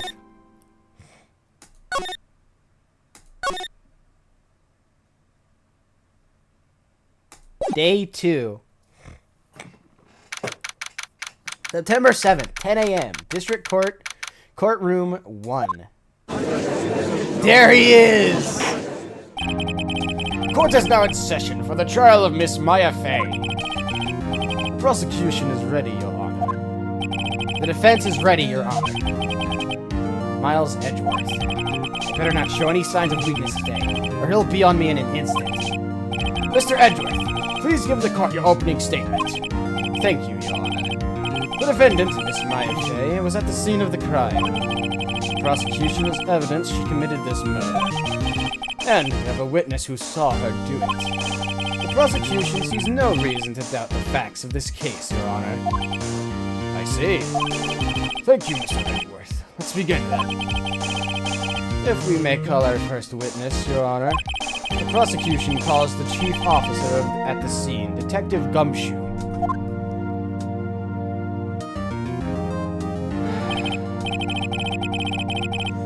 Witness, please state your name and profession to the court. Sir, my name's Dick Gumshoe, sir. I'm the detective in charge of homicides down at the precinct, sir. Detective Gumshoe, please describe for us the details of this murder. Very well, sir. Let me use this floor map of the office to explain. The body was found by this window here. And the cause of death? Loss of blood due to being struck by a blunt object, sir. The murder weapon was the statue of the thinker found next to the body, sir. It was heavy enough to be a deadly weapon, even in a girl's hands, sir. The court accepts the statue as evidence. They're still calling it a statue. Well, technically statue is more accurate since it's not technically a clock anymore.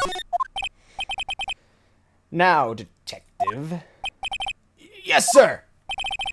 You immediately arrested Miss Maya Fey, who was found at the scene, correct? Can you tell me why? Yes, sir. I had hard evidence she did it, sir. Detective Gumshoe, please testify to the court about this hard evidence. Alright. As soon as the phone call came in, I rushed to the scene. There were 2 people there already. The defendant, Miss Maya Fey, and the lawyer, Mr. Phoenix Wright. I immediately arrested Miss Maya Fey. Why, we had a witness account describing her. The witness saw Miss Maya Fey at the very moment of the murder. The very moment, you say? Very well. Mr. Wright, you may begin your cross-examination. Yes, Your Honor. Cross-examine what? I couldn't see a single contradiction in that testimony. This Smack. Hey, I just threw something at me. What's this? If my sister couldn't find any contradictions in a witness's testimony, she wouldn't bluff. She would bluff it and press the witness on every detail. The witness always slips up and says something wrong. It works lots of times. I should have expected Maya would know some of her sister's tricks. Alright, let's give this a try. Something the matter? No, Your Honor. I'd like to begin my cross-examination. Press everything. As soon as the phone call came in, I rushed to the scene. Press! Hold it! Who did you say you got the call from? Hey, pal, don't play dumb. You know who. Calls from a customer at the Gatewater Hotel, right across from the crime scene. Okay. Impressed. Not sure it did much, though. Right, please continue. There were 2 people there already.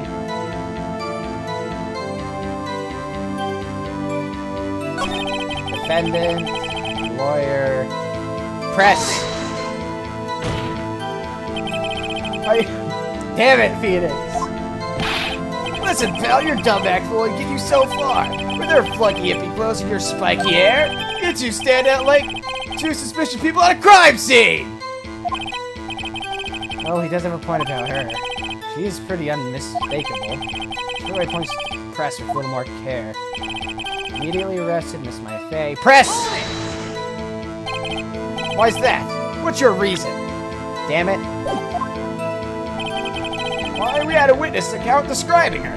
Press! Hold on just 1 second. Yeah? If I heard correctly, you said you arrested her because you had hard evidence. She did it, correct? Huh? Did I say that? Me? I heard you say it. You did say it. You said it. Exactly what about this suspicious woman in pink's claim was hard evidence? What? Miss May isn't suspicious and she sure isn't pink, pal. Well, I guess she is pink. That's enough, Detective Gumshoe. Do you have any more solid proof other than her claims, Detective? I guess pressing can have its advantages. Yes! Ah? Sorry, I got the order of things mixed up in my testimony, Your Honor, sir. There was something I should have told you about first, Your Honor. Very well, Detective. Let's hear your testimony again.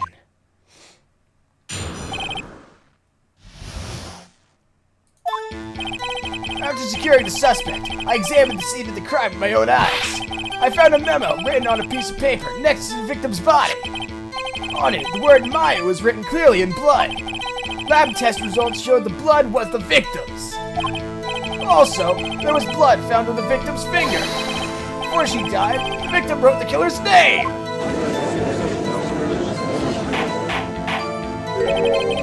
Oh, you like that? That's my hard evidence.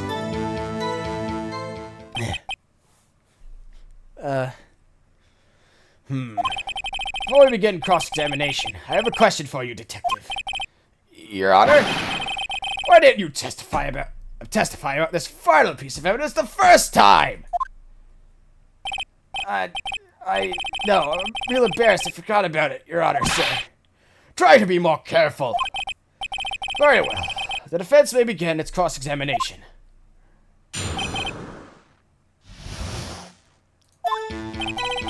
Securing suspect, examine the scene of the crime with their own eyes. Don't feel the need to press that. Found a memo written to the piece of paper. Press. Just because you found it next to the button. Damn it. Oh, then who write it then? Who did write it, smarty pants? Damn it, Phoenix. Killer. The killer! Anyone can see that. Oh? You're saying the killer wrote her own name? Buddy, please! She was framed! Objection! Hold on. If that's the case, where's your evidence? Ah. Huh! I guess that was a bit of a tall order for you.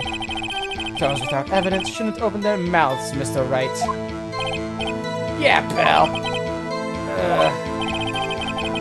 Well, Detective, tell us what was written on that memo you found.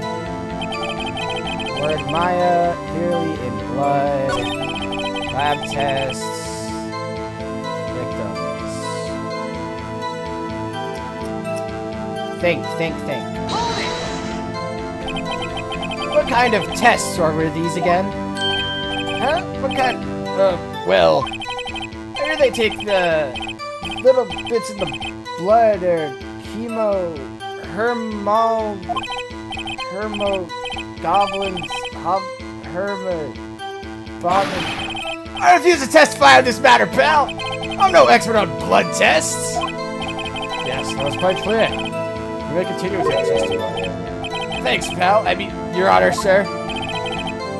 Detective Gumshoe, Yeah? I look forward to your next evaluation, as should you. Oh, That was a mess. right. Where was I?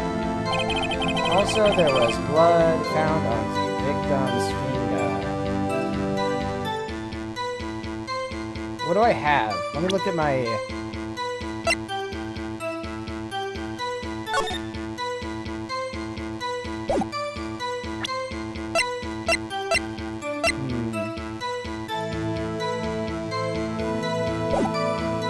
Press. My only option is press. On which hand was the bloody finger, Detective? Right hand. Was right-handed. Nice try. Oh, guess it wasn't too hard to see what I was getting at there.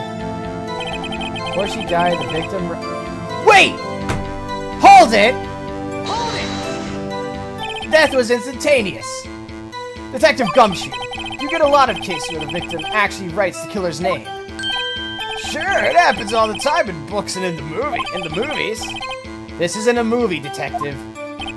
Oh, Let's talk about reality, shall we? I guess I haven't heard many cases. No. Don't you find it a little odd that the victim would write down a name? Especially the name of her own sister?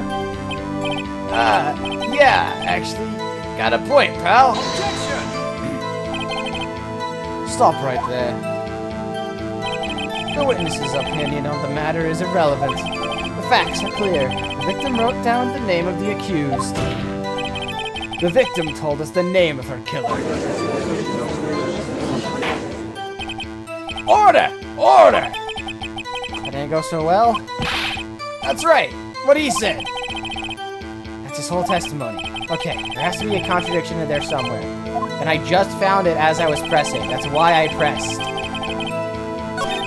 Memo, Maya, lab, blood. Before she died, present. Detective Gumshoe, there's one thing I want you to clarify for me here. You say that the victim, Mia. You say that the victim, Mia Fey, wrote this note. That she was accusing the defendant, Maya Fey. That's really what you're saying. What? This isn't one of those lawyer tricks now, is it? Of course she wrote it. Who else could have? You have it backwards, Detective. Backwards? The victim is the only person who absolutely could not have done it. This is a report from your department, Detective. Immediate death due to a blow from a blunt object. She died immediately! But... no butting your way out of this one, Detective. Order! Order! The defense has a point. Someone who died immediately wouldn't have had the time to write anything down. Mr. Wright, I beg your pardon, but when exactly did you obtain that autopsy report? When? The day of. I'm pretty sure it was the day of the murder. You're wrong there, pal. We didn't write an autopsy report till the day after. Damn it, he's right. Oh, right. Prosecution's point being... That autopsy report is outdated, Your Honor. What? The second autopsy was performed yesterday, at my request.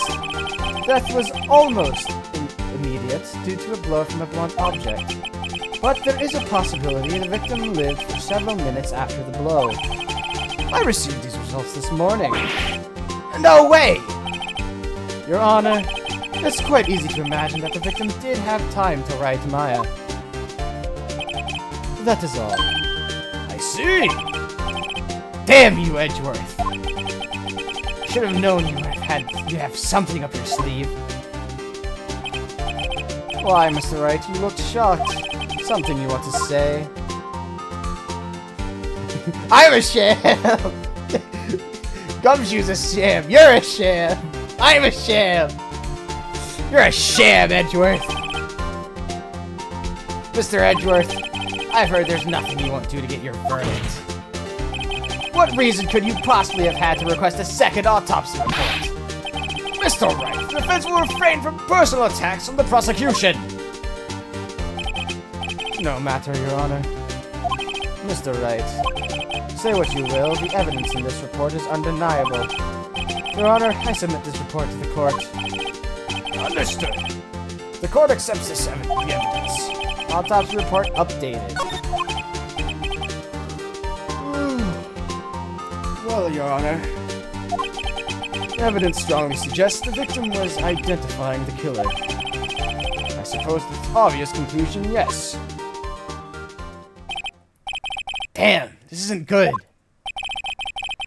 Prosecution would like to call its next witness. This poor, innocent girl saw the murder with her own eyes.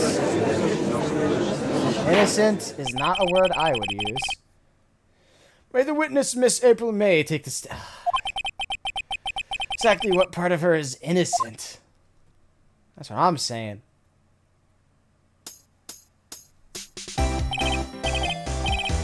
Witness, your name, please. April May, at your service. Order! Introduction should not require any reaction from the crowd. The witness will refrain from wanton weaking. Oh, yes, Your Honor. This is not good. She's already captured the heart of every man in this courtroom.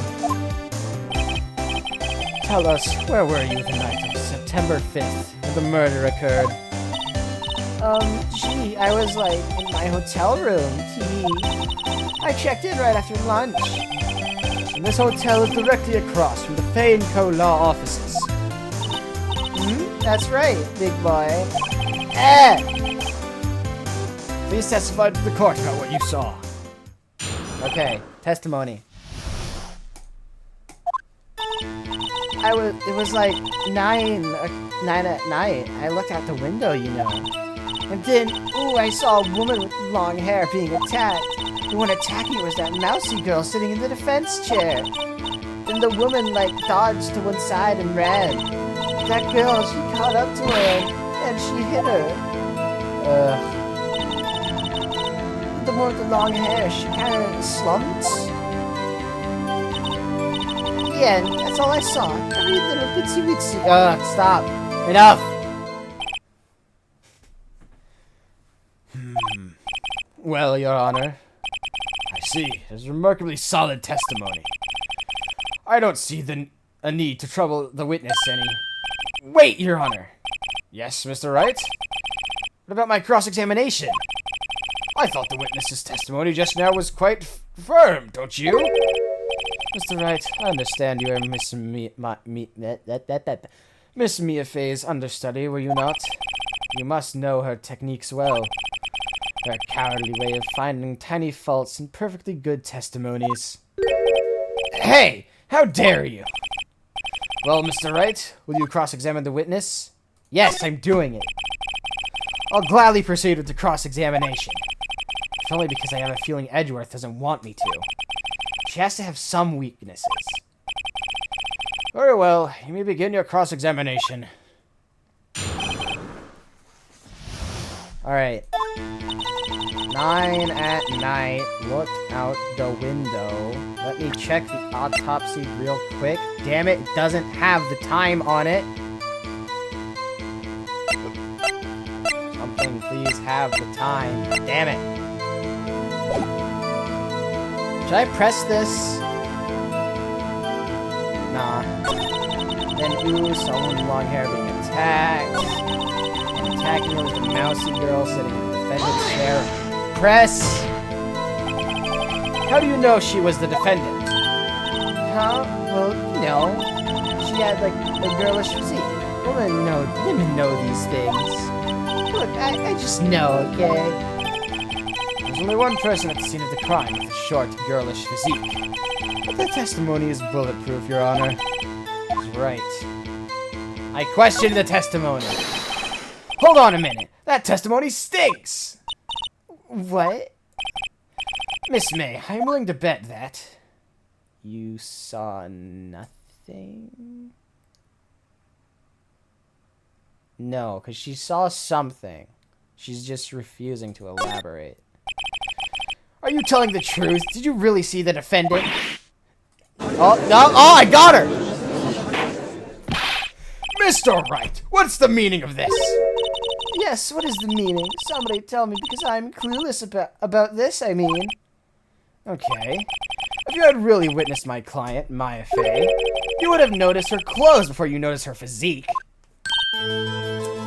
Ah. No one wears clothes like this on a daily basis except her. And I'm no expert on fashion, but her hairdo looks far from normal to me. You're one to talk. Spiky ass. However, the witness's testimony mentions neither of these things. The testimony is bogus! But... Still, we don't know if she was dressed that way the night of the murder. She was, Your Honor. I saw her. And so did Detective Gumshoe. What do you say to that, Miss May? What are you trying to say, you mean lawyer? I saw what I saw. I just didn't think all the trifling little details were necessary, darling. Miss May, the court would like to remind you to please omit nothing in your testimony. I'm sorry, Your Honor. I'll be a good girl, I promise. Stop, please. Your testimony again, if you would. Damn, I almost had her.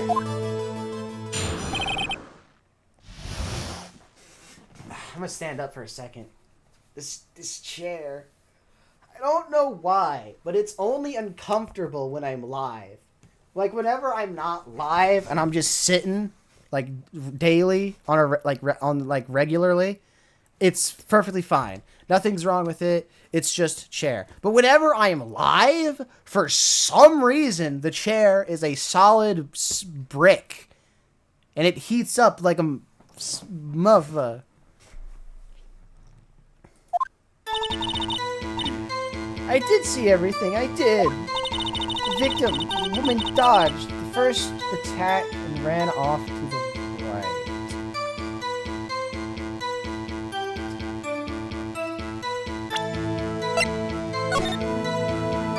Okay, no, that's fair.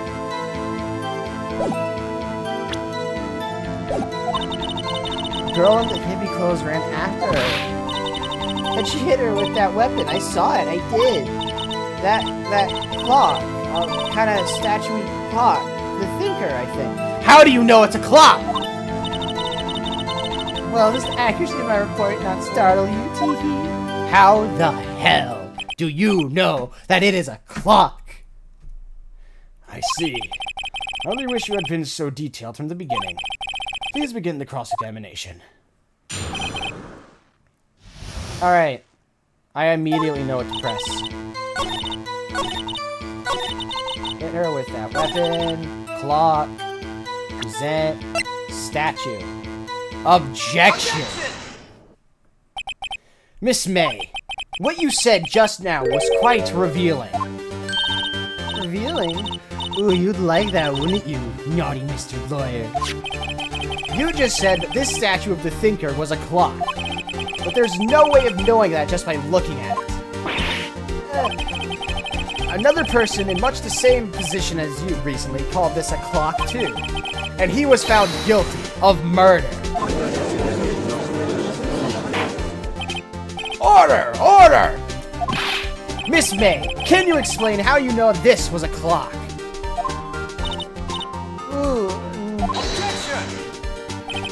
The witness saw the murder with her own eyes. That's all that's important here. The defense is trying to confuse the issue with trivial concerns. Yes, of course. You will withdraw your question, Mr. Objection!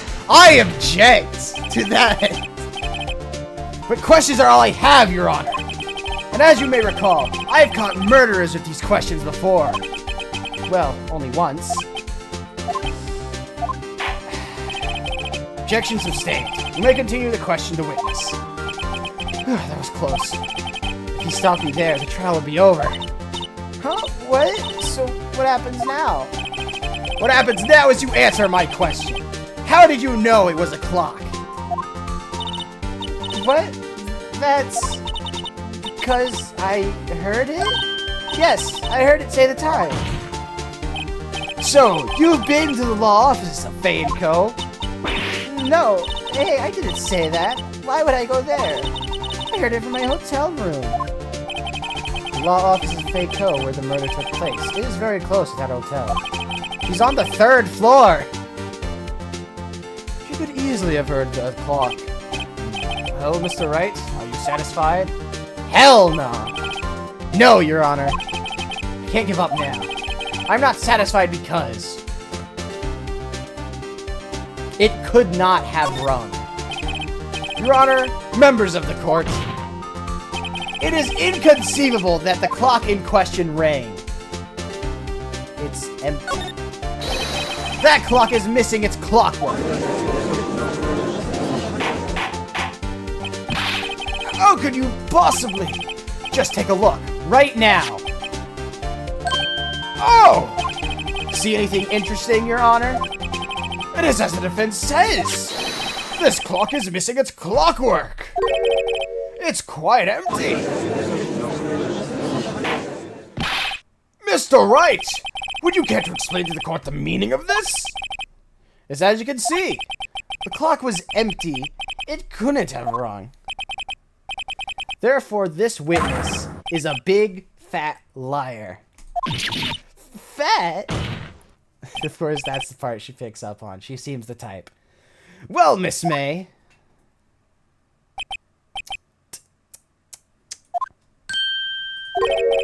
Quite a show you've put on for us, Mr. Wright. He knew the clock was empty. Somehow he knew. I'm afraid you've forgotten one thing, however.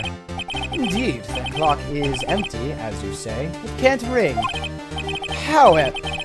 However, we must ask, when was the clockwork removed? If it was after the witness heard the clock, then there is no contradiction. It's true. It is a possibility. That clock might have been emptied after she heard it. And that is exactly what happened, Your Honor. Well, Mr. Wright, can you prove when the clockwork was removed? Oh, impossible, of course. I have proof. What? Wasn't it you who told me proof is everything? Well, I was listening. And now I'll show you the proof you like so much. The evidence that proves when the clockwork was removed is Maya's phone. I did not... Hold on, let me read this again. Just something... the thinker... It's not work... Okay, yes. Present! Take that! Take a look at this. It's a very cute cell phone. Ooh, you have a girly phone. Wait, this isn't my phone. Listen. This is the defendant's cell phone. It contains a recording. A recording of a conversation she had with the victim on the day of the murder. Order! Order! The defendant's cell phone? This wasn't brought to my attention. Perhaps Detective Gumshoe overlooked it. The detective better remember he's up for evaluation soon. Gotta say, I'm starting to feel bad for the big fella. Let's hear the conversation. So you just want me to hold on to the thinker for you then? If you could. I should probably tell you the clock isn't talking right now. Oh, it's not working? That's lame. I take the clockwork out, sorry. September 5th, 9:27 a.m. Ah! Ow! Damn! Could you not?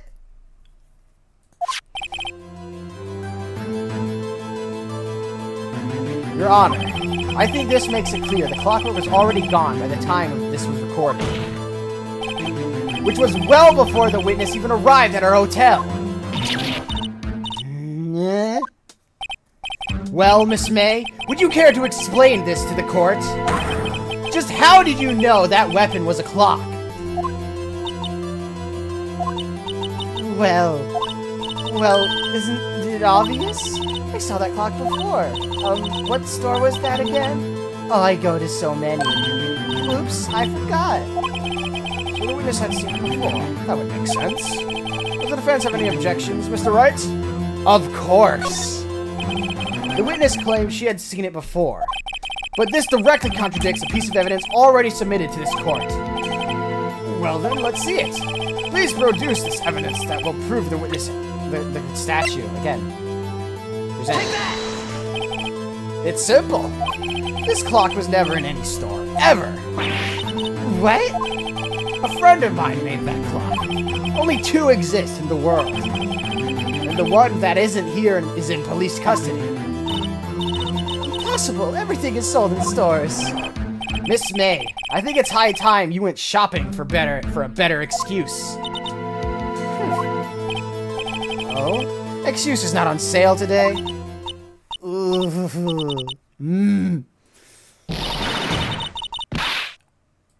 Ah. Oh, damn. What's it to you, porcupine head? That stupid clock doesn't matter, okay? She did it, and she should die for it. Whoa! Let's not get ahead of ourselves. This is a court of law, and the witness will remain calm. Oh? Oh! Silly me. Did I, lose it? I guess I did, T. Scary. Miss May, let me ask. Tell me, how did you know this weapon was a clock?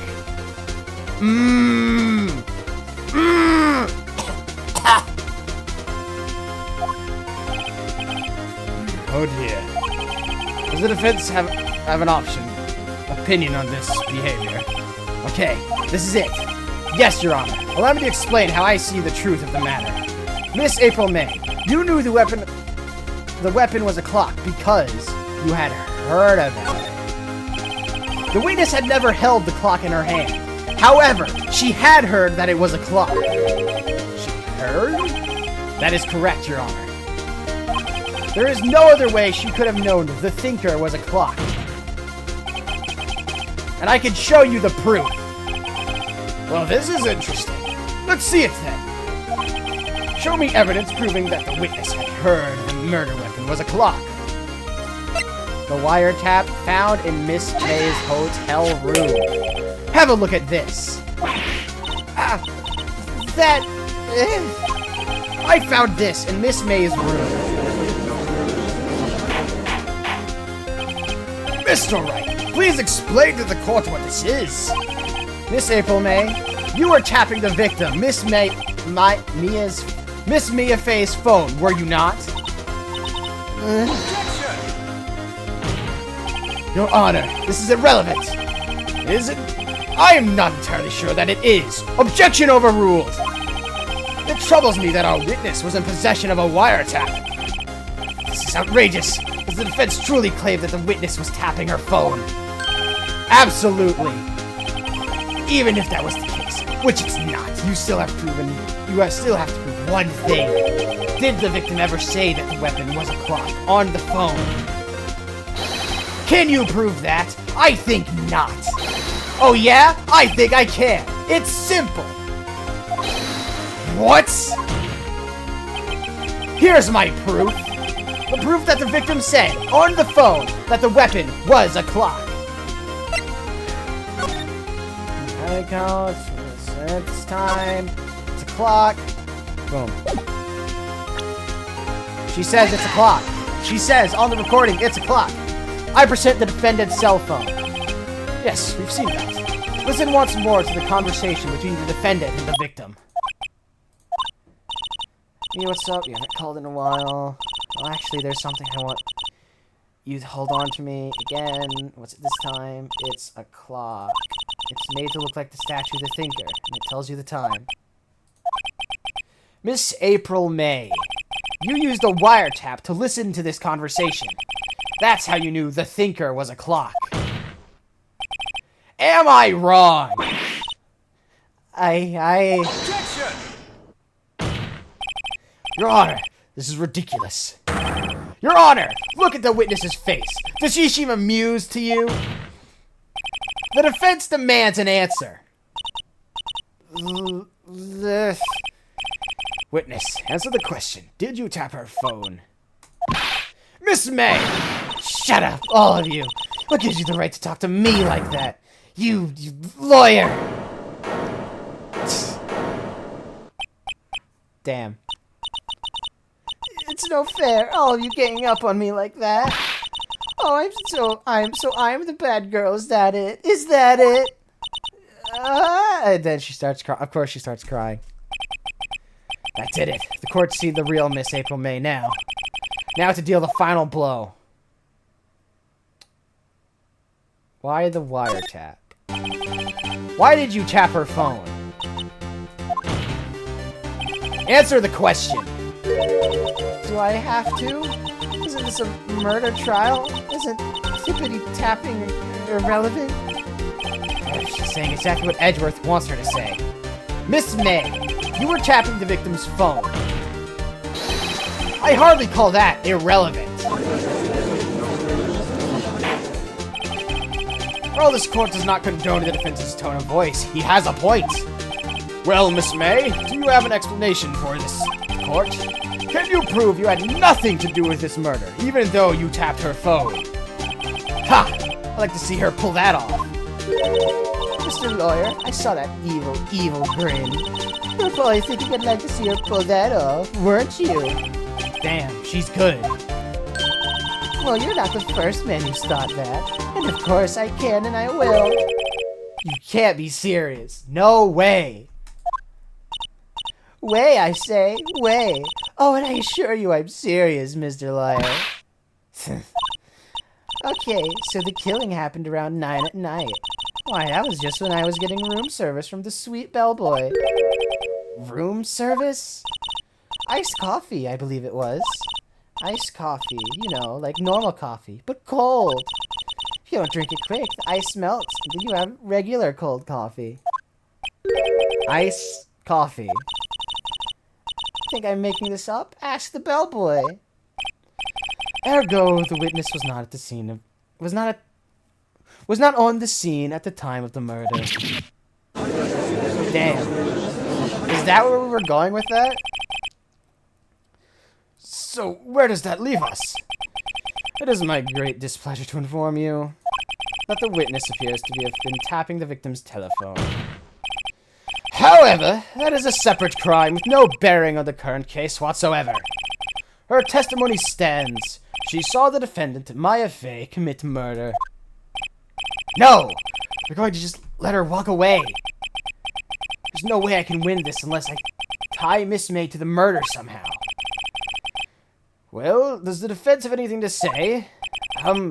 Well, come on, think of something. Call the bellboy as a witness. The defense would like to call the hotel bellboy as a witness. There's something suspicious here, and I'm going to get to the bottom of it. I think you've sucking quite low enough already. Objection! I object to calling the bellboy. Why? What's your reason? Because I hold that the wiretapping had nothing to do with the killing.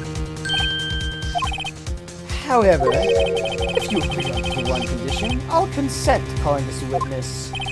Condition?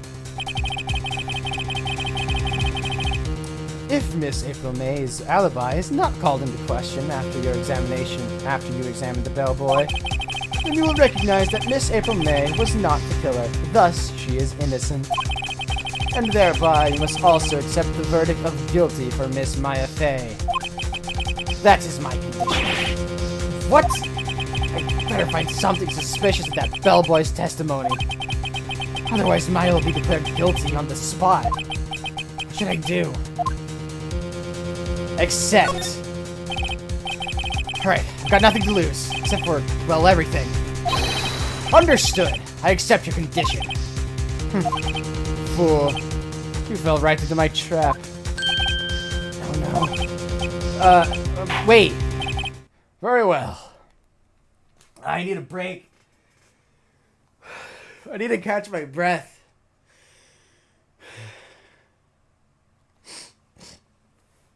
Got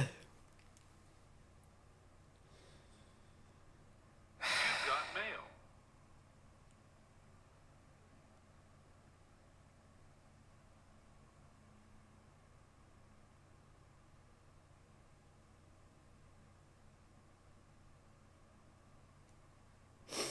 All right.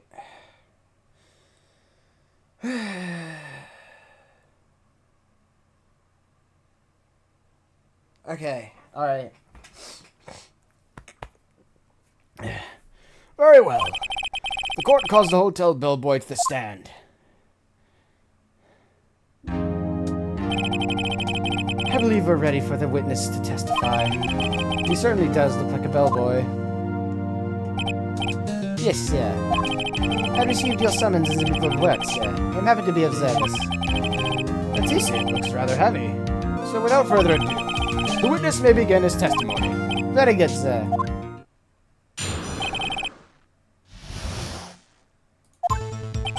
I am the head bellboy at the fine Gatewater Hotel, in business for 4 generations. I believe I received a call after 8 in the evening from our guest, Miss May.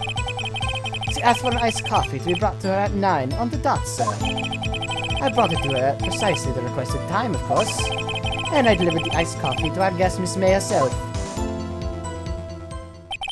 I see. The defense may begin its cross-examination.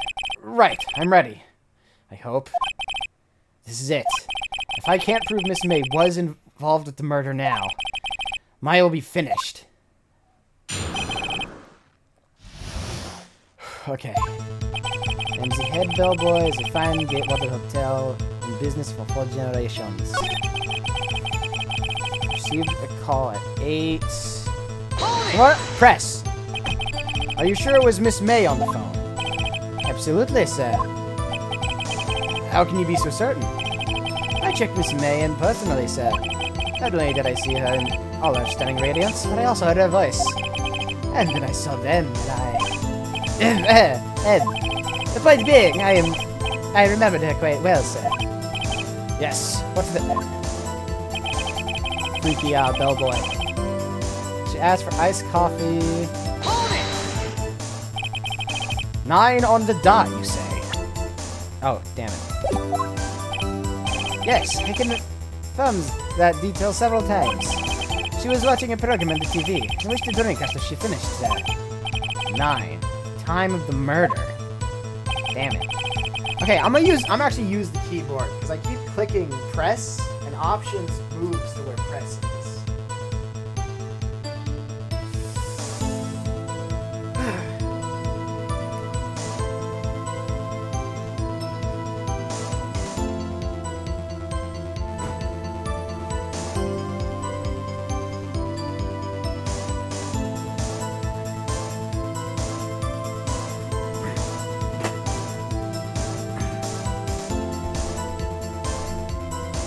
Okay. Brought it to her precisely requested time of kiosk. Precisely 9 then. Hold on, is space? Select. Precisely, exactly, and most definitely, sir. 9 p.m. No, it is not. How can you be so sure? Miss May was quite insistent that it be brought in. Oh, bellboy, tea.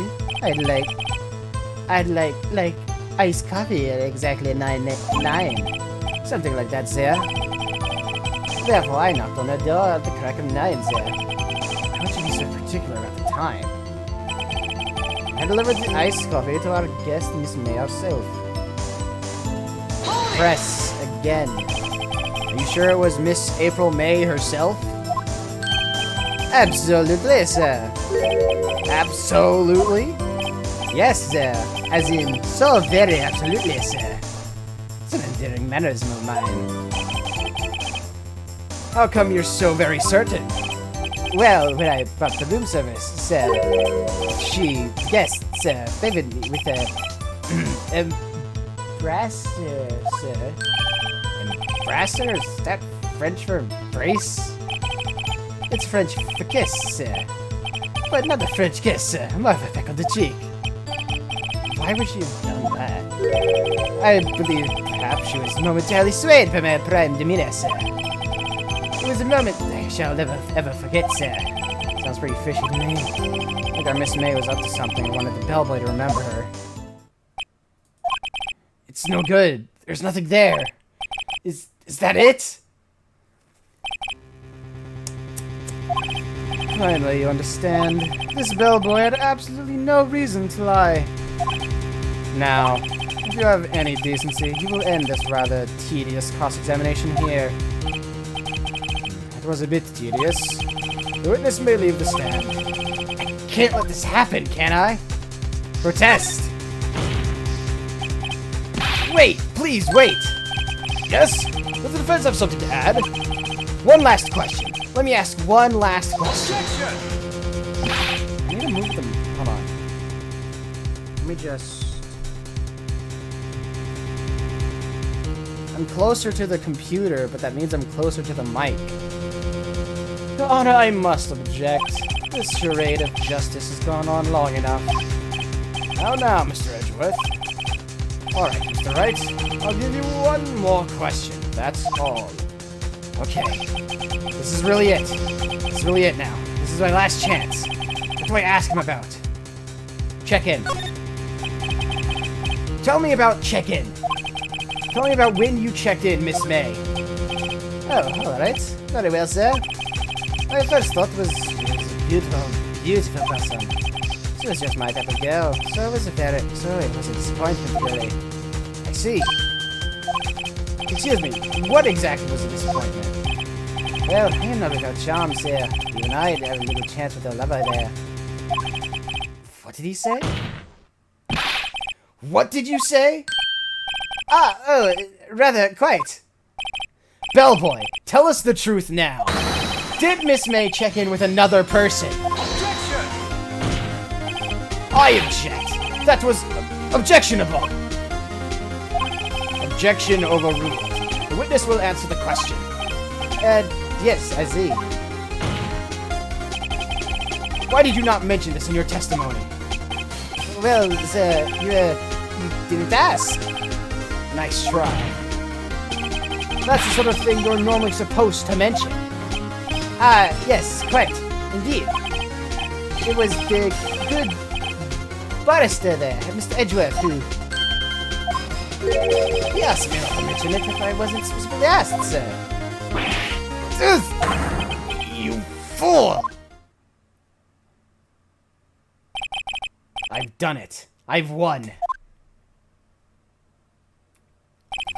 Miss April May checked into a twin room with a man, correct?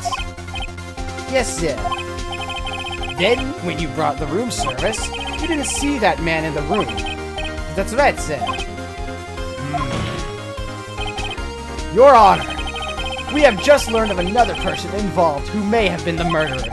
In light of this new fact, I hold that it's impossible to judge the defendant. Wouldn't you agree, Mr. Edgeworth? And who, Mr. Wright, is this other person? Simple, it was... the man with Miss May. The man who checked in with Miss May. Your Honor, as has been previously revealed, Miss April May was tapping the victim's phone. Yet Miss May herself has an alibi at the time of the murder. However, that does not clear the man that was with her. The bellboy saw no one else in the room at the time of the murder. Why? What a convenient little setup, but it's too late. Too late? I suppose you'd like it if it was too late, wouldn't you? After all, it was you who hid the presence of the other man from this court. Upstart amateur. These accusations are ludicrous. Enough. The court acknowledges the defense is argument. I expect the prosecution and defense to look into this matter fully. Am I understood? Yes, Your Honor. That is all for the trial of my affair. Court is adjourned.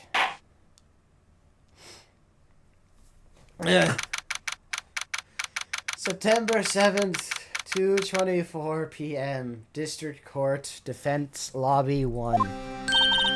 Mr. Wright, you were amazing in there. Really? I think I might be your newest fan. No, I was just doing my job, you know? Again, that other attorney was pretty cool too. Huh? That face of his, with his eyes wide and dribbling lips. It sent shivers down my spine. You say so.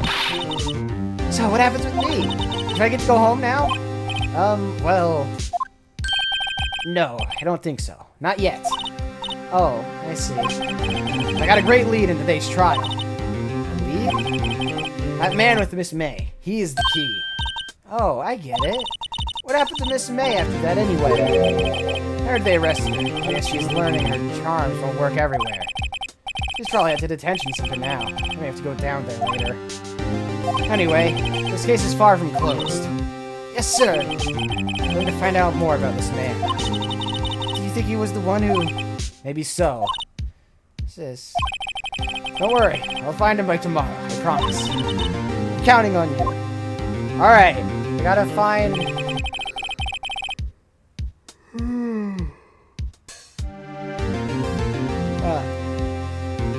I asked for a full record of April May's testimony. I thought it might come in handy during the trial tomorrow. Now that they have it, I'm not so sure. Most of her testimony was all lies. In fact, there's only one part that hasn't been stricken from the record. I don't know how much good this will do me at all now. Anyway, I'm gonna hit the pavement and do some investigating. Maya doesn't belong at that detention center. It's up to me to set her free. Alright. It's... I'm tired. But like a good tired, where I want to keep going.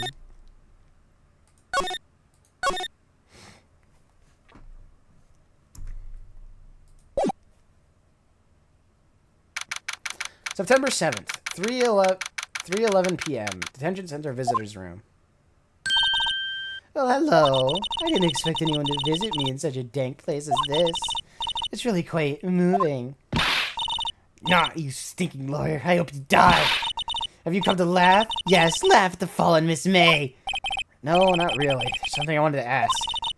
Unfortunately, there's nothing I want to be asked. Haven't you done enough questioning, you spiky head? Here we go again. Please, you're scaring the security guard. So, what is it you wish to ask of me, then? For starters, how'd you get to be so totally whacked? Man. About the man who stayed with you at your hotel room. Can you tell me more? Can you tell me about him? Where is he? Come on. No way, Jose. Maybe if I had something to get to talk. Wiretap. How'd you place a wiretap on Mega's phone? Oh, when you say it like that, it sounds so cold, so criminal.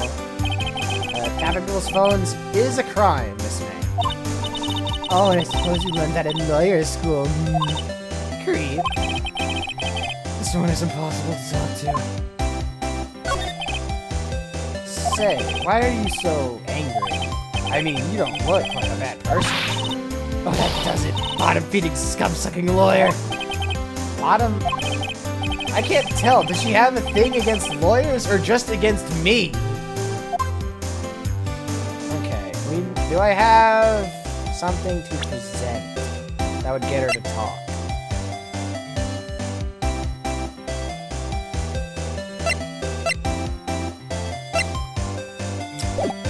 Looks like a no. I think I might have to come back later. Oh! Painting! It's gone. September 7th, Grossberg Law Offices. Huh. Looks like Grossberg is out today. Again. Maybe he's avoiding me for some reason. Examine the...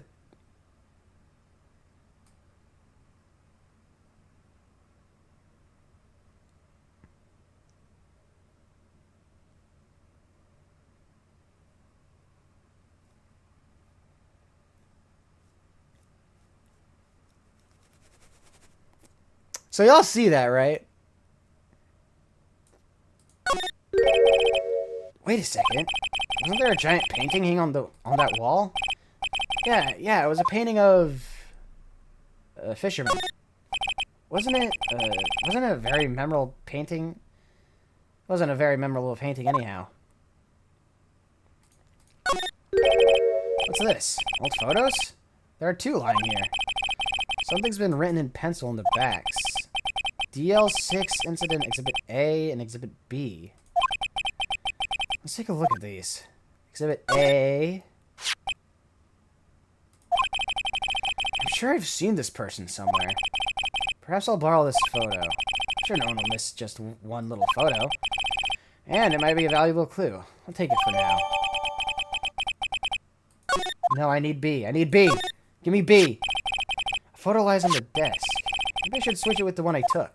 Swap. I think I'll swap them. This is the man. This is the man. Get me out of here. Go, go, go, go, go, go, go. You again? Can't you take a hint and stay gone?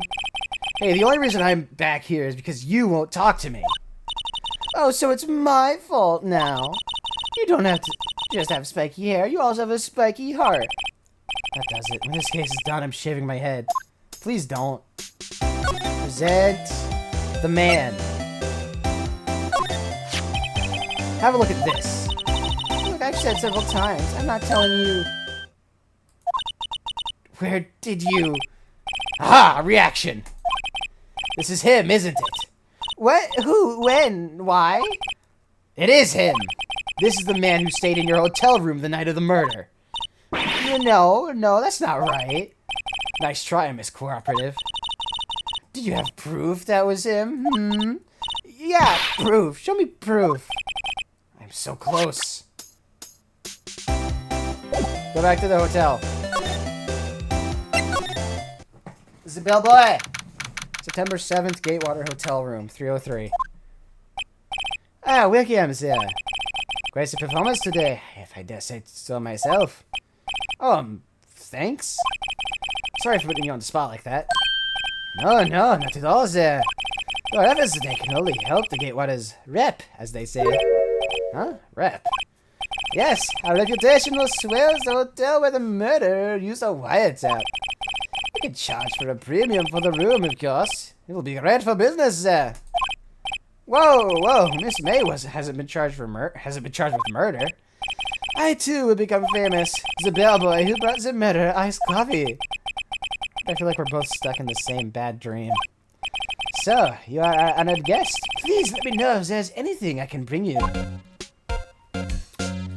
Talk. Miss May. About Miss May. Oh, hey. Sir, not the roast. I knew the moment I saw her. She'd do it, I said. What? I'm starting to think the most suspicious person here is this guy. Man with May. I want to ask you about the man who was with Miss May. Ah, yes. He struck me as a real lady killer, if you'll pardon the expression. I knew it from the moment I saw him, sir. He and I are of the same ilk. We both carry the scent of danger. There we are, in total agreement, Mr. Psycho Bellboy. If you had a photo of the man, I'm quite sure I could identify him. Photo, huh? The hotel. Can you tell me about this hotel? Absolutely! On that subject, I have an excellent idea, sir. Currently, this hotel is known as the Gatewater. I propose that we add a subtitle. Subtitle? The Gatewater Hotel, Murder Manor. Well, what do you think? Sounds great. Whatever floats your tea set, bud. Present! Take a look at this photo. That's him, detective. I'm the lawyer. Oh, I know that. I just wanted to say detective once. You know how it is. No, I don't. Without a doubt, that is the man who checked in with Miss April May. How would I write an affidavit?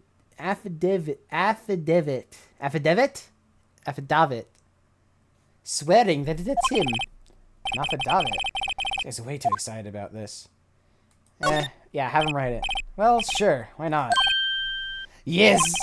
I've always wanted to write an affidavit, sir. From henceforth, I will be known as the bellboy who swore the affidavit. Just hurry up and write it. What the hell is an affidavit? Not even Miss May can play dumb to this. Back to the precinct. Or not the precinct, the detain center. Take that. Do you ever look at this? What's that? The bellboy's affidavit. It tells us everything he saw. Such as the man who checked in with, who was most definitely this guy. Now I'm getting somewhere. Pusher. This is it. All or nothing. Time to do a little bluff. No use playing dumb, if indeed that's an act. If you don't talk, I'm taking this info to the press. What? Even though he should have been witness to the murder, your little friend was missing. I'm sure the press would have a field day with his reputation. Fine, I'll talk. You win, lawyer. Yes. Man, that felt good. It's great to be alive. Why are you bumping your fists in the air? Now, tell me about the man you were with. That man, he's my boss. Red White, the president of the information gathering conglomerate, Blue Corp. Red White. Information gathering? Well, I suppose you could call it a detective agency. So, this is the man that was with you the night of the murder?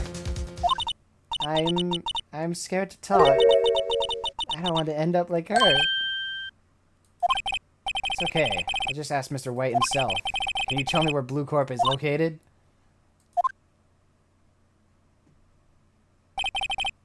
Mr. Red White, at last.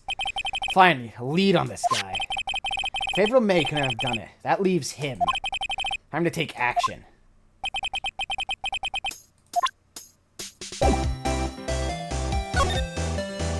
Or wait, No. It's go time. September 7th, Blue Corp Inc., CEO's office. What's with the surreal decor? Welcome! Please furnish me with the title of your personage. What the? Your name! What's your name? I was just inquirably asking the title of you that you go by. Wright. Phoenix Wright. Inquirably. Mr. Wright, is it? Right, I see. Splendiferous! Perhaps I have intimidated you with my giantesque vocabulary. What is this guy's problem? I'm Red White, CEO of Blue Corp. You know, corporate expansion official. My business dealings bring me into contact with the elite of the elite. So I'm afraid I am not used to conversing with the wordly challenged. What a fruitcake. What the hell does that mean? Let me guess. You are an attorney fresh out of law school, are you not?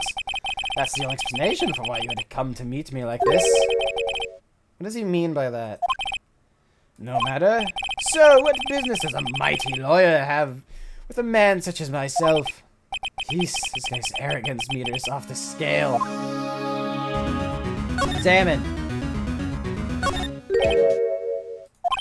Haven't I seen this somewhere? Is this a replica?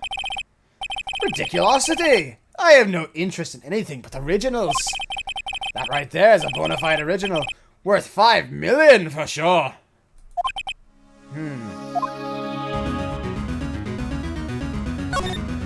Guessing this is supposed to be a desk? Oh my, this is quite the thing. It is modeled on my body, see?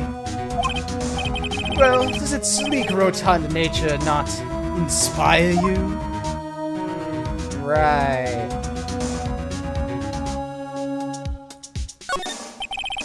An impressive lineup of trophies. Judges Special Runner-Up. Best Participation. Judges Cooperation Award. Special Good Try Prize. The words judges and special kind of stand out. Statue of a man holding up the world. The Blue Corp sign certainly stands out enough. The model for the man is, of course, Mr. White. Truly a work of art, but probably too beautatious for you to appreciate, correct? It's a little too beautatious for just about anyone to appreciate. Okay, talk. Miss May. Miss May is an employee of Blue Corp, is she not? Correct. She was my secretary. What a shock it was to hear what she had done. What has she done? You mean the wiretap? Indeed, she has paid attention to phones. Tapping them is not in her job description. She does gather information for us as part of her duties, but I assure you, we do not condone illegal methods. It is ineffable. It is ineffable that she would do this. Sounds like he's trying to turn Miss May into a scapegoat. Night of murder. On the night of the murder, were you in April May's hotel room? Who can say? I seldom pay attention to mundane details such as time and place. My motto is, don't worry, be happy. Still, Mr. White, the hotel bellboy has stated on the record that he does remember you very clearly. No matter. The bellboy can say what he pleases. I still won't talk to you. If you want me to speak, put me on the witness stand. Although, I doubt you'd be capable of doing that. Raises a good question, actually. Why didn't the prosecution call him as a witness? He should have seen the same thing as April May. Oh, the police, the courts. To me, they are mere toys, playthings for my amusement. Blue Corp. What kind of company is Blue Corp, anyway? Ah, excellent question. We buy and sell various kinds of information. We are a company of the future, you might say. We are the future. Sell information. In just 10 years, I built this business up into the grand office you see now. And in case you were wondering, Blue Corp was named after the color blue. I, Red White of Blue Corp, as founder and CEO, named it so. And why, you ask? Because I like the color blue, of course. Excellent. Fantabulistic, is it not? That painting. Well, there's something that's been bothering me.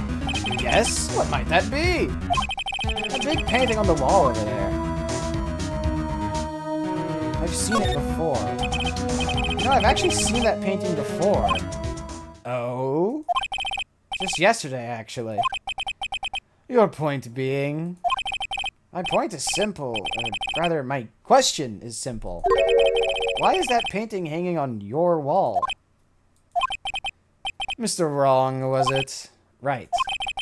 It appears you do not fully grasp your position here. I ask again, who are you? A lawyer? No, my feeble friend, a mere lawyer. Worth nothing. Zilch, zippo, nada. Just like that sorry excuse for an attorney, Grotty Burger. What? Damn. He's beating my ass. He punched me. Well, Mr. Lawyer, what will you do, eh? Charge me with assault? Charge away. I welcome it, for it is you who will be found guilty. What? heed my exposition. The police, the courts, they all do my bidding. So you say. But I wonder, is that kind of control really possible? I don't expect you to understand. It is a world beyond your comprehension. Compensation. You came here from Grottyburgers, I presume. Mr. Grossberg's, yes. Then you must ask him, why is it that this painting of his hangs here? Perhaps then he will tell you. Perhaps he will explain how a man can live life purely for personal profit. Go now, skedaddle. There's nothing more to discuss.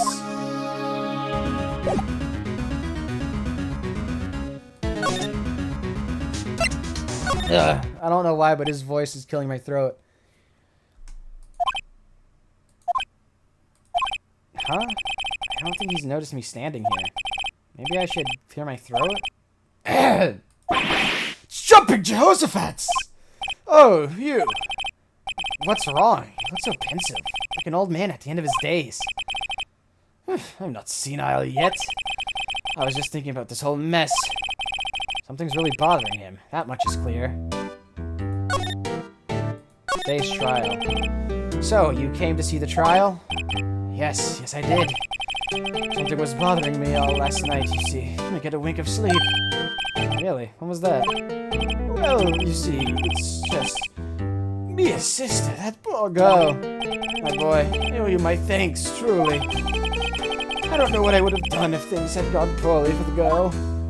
Your refusal. I asked before, but why did you refuse her request for defense? I think I have the right to know. Alright, Mr. Wright? No, I'm sorry. It's just... I need more time to think about it, my boy. He does seem troubled about something. I'm starting to have a feeling I know what it is. So, I played Blue Corp a visit. Oh, I see.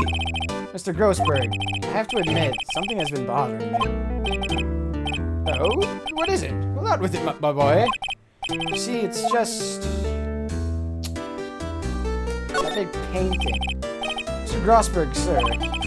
There was a giant painting hanging right there the other day, was there not? The one you said you had no intention of parting with.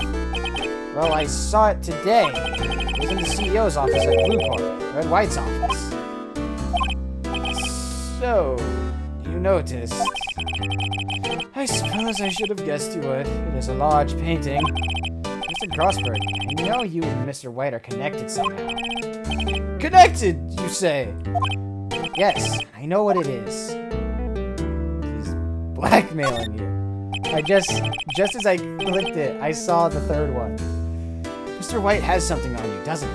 Blackmail? I think that painting is fairly gaudy proof. Very well, this may be the chance you've been waiting for. Maybe it's time to get this off my chest so I can finally rest easy again. After all, you were Mia's understudy. Perhaps it was fate. What's he talking about? Red White is a man who makes his living through intimidation. Blue Corp is a company that excels in finding people's weaknesses, I'm afraid. I've been paying them for 15 years now. 15 years. All because of the DL6 incident, as you may have guessed. The name on the back of the photographs. As was expected, I could not stand in defense of Maya because of this. White would have destroyed me if I did. So that's the connection. It's hard for me to tell you this, my boy. But arresting Red White will be nigh impossible. Impossible? Why? He has information on everyone. It gives him an iron grip. He owns judges, attorneys, prosecutors, police, and politicians. What? They're bound. They will do harm to themselves, and therefore to him. Don't look at me like that. What you see is nothing more than the weight of many years. Reason for blackmail. Why were you blackmailing this, Mr. Grossberg? The DL6 incident was top secret at the time. It made sense. The police didn't want people to know they were using a medium. They couldn't let people know. But one person found out. I told him. You told White? He offered me riches. It is an embarrassment to me now. As I talked, the police were marked far and wide.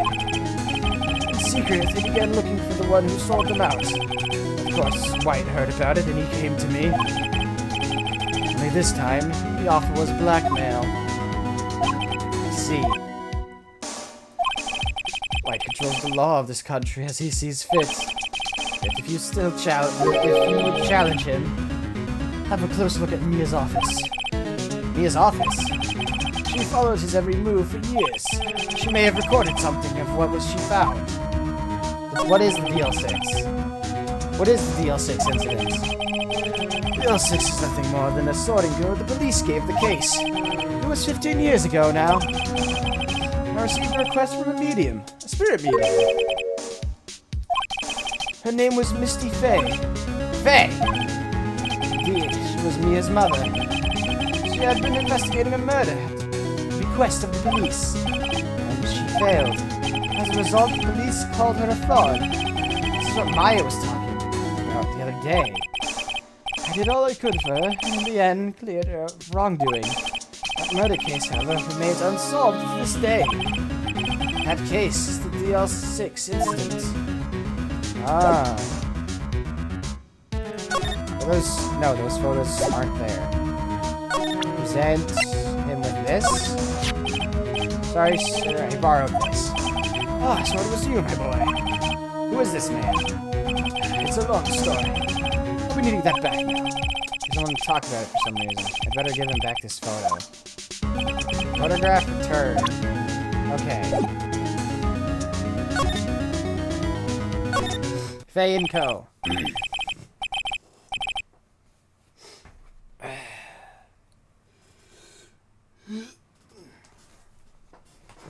It's funny, looking at this room, it seems so normal. Hard to imagine a murder took place here. Mr. Grossberg said there should be clues. Maybe I should have another look. It's this! Examine! This! All the cases the chief ever worked on the file here. In alphabetical order, let's take a look.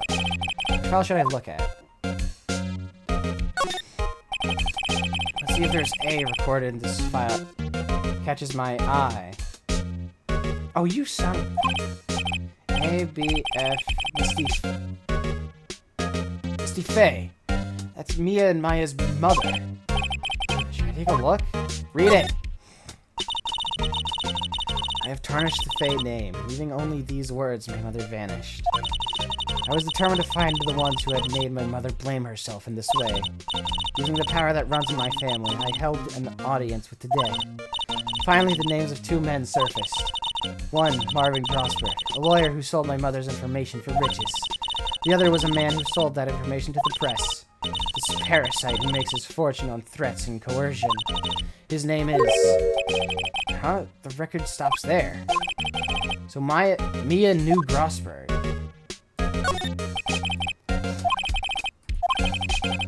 Okay, J to S.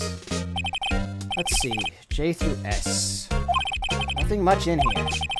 Maybe I'll just skim some of these.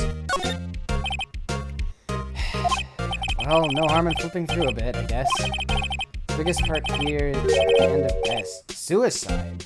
Ew. She has a collection of suicide reports. There's politicians, policemen. Wait. There's writing on most of these in pencil. White? This is Mia's handwriting. Wait, I get it! Mia thought he was involved in these suicides. White drove them all to... I can use these newspaper clippings. Let's find the most disturbing one.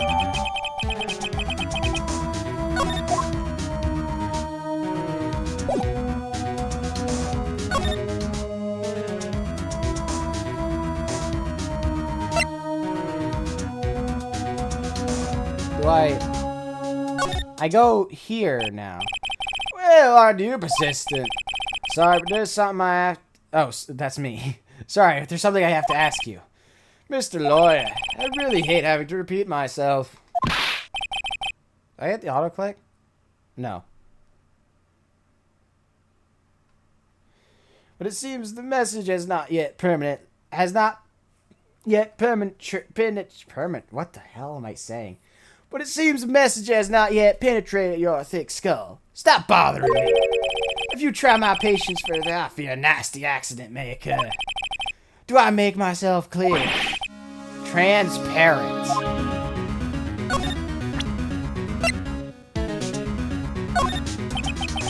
This is the only clue that Mia left me. Better make this one count. Mr. White, see this? It's an article describing the suicide of a politician. He was embezzling secret government funds. Then, one day, word got leaked to the press. The very next day, he took his own life. And this concerns me, how? I found this article in Mia's office. Miss Mia.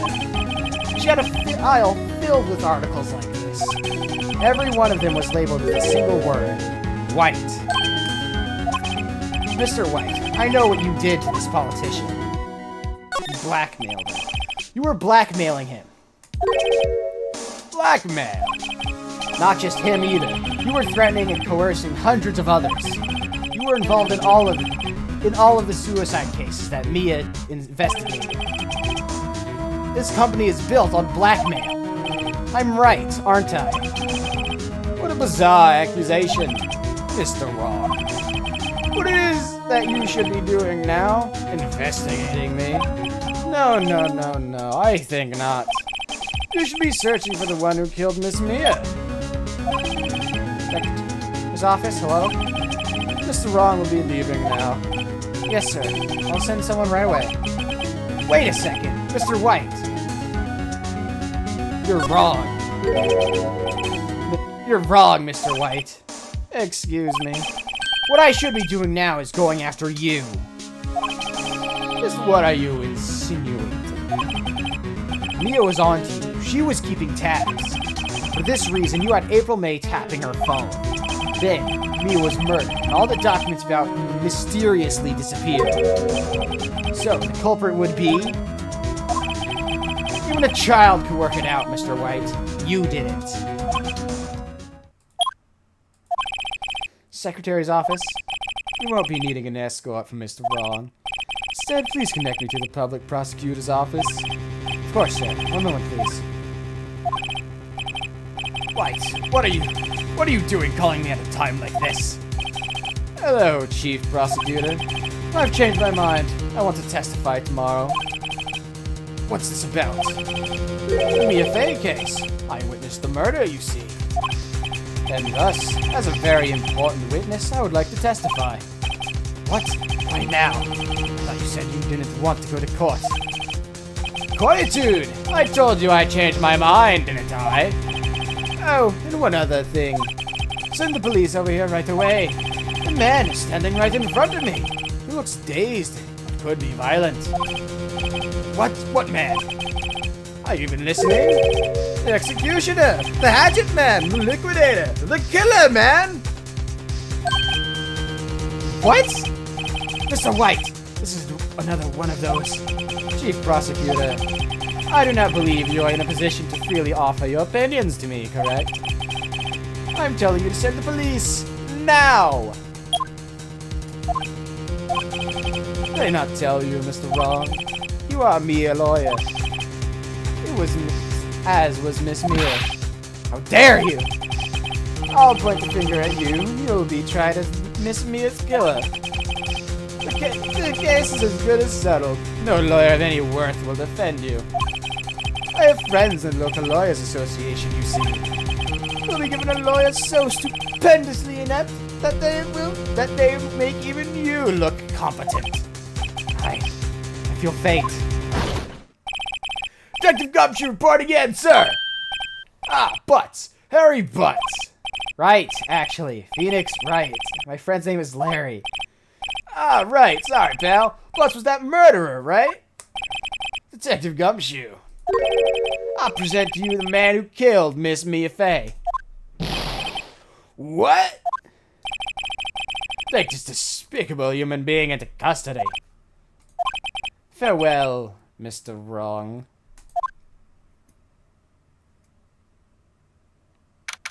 September 8th, 3:37 p.m. Detention Center. Can't believe it's only been a day since the first trial. My trial begins tomorrow. White's going to set a trap for me. The prosecution will be unmade, of course. Edgeworth included. An attorney was assigned to me by the state yesterday. I refused. I had an idea. Right. Mr. Wright. Oh, Maya. Great, they let you out of detention. Just now, yes. It's all thanks to you. I'm afraid we've switched places. What? You mean you... I explained that what had happened to Maya.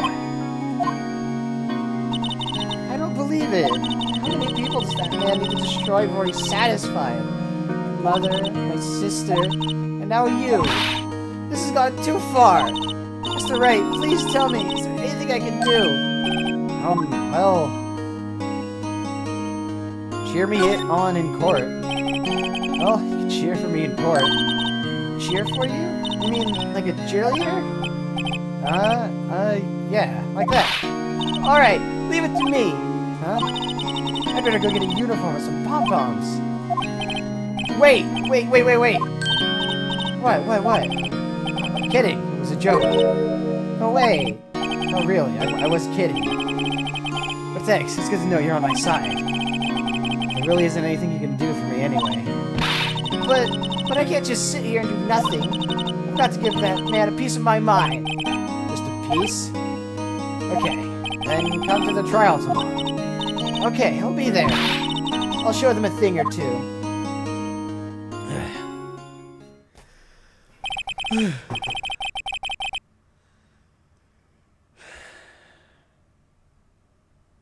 I'm tired. I can't breathe.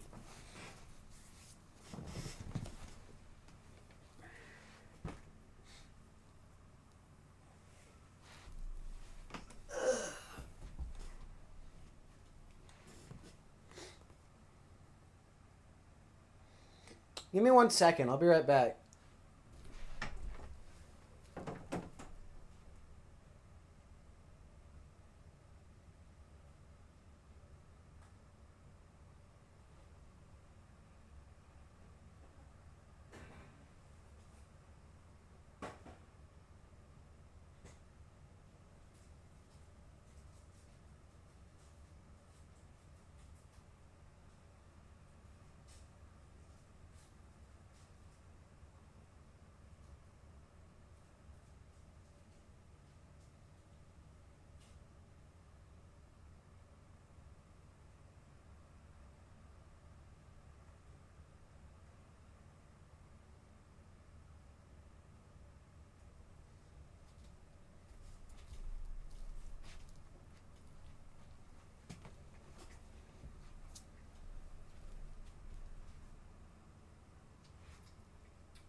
All right.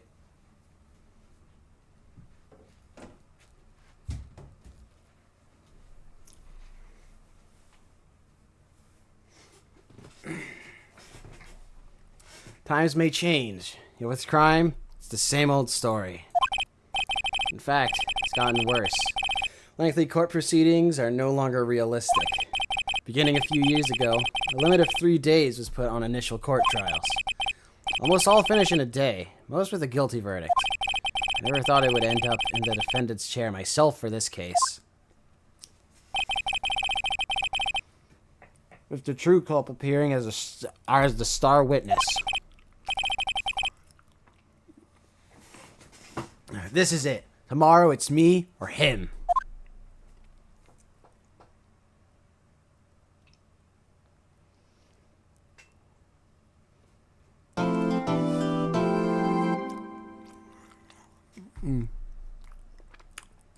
Save.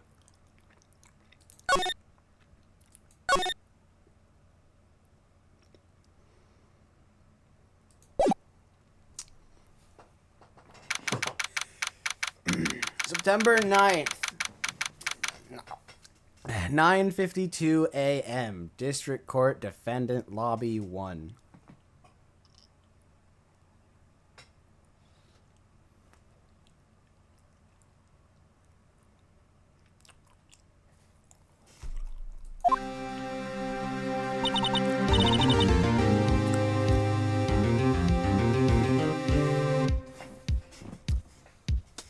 Well, I guess this is it.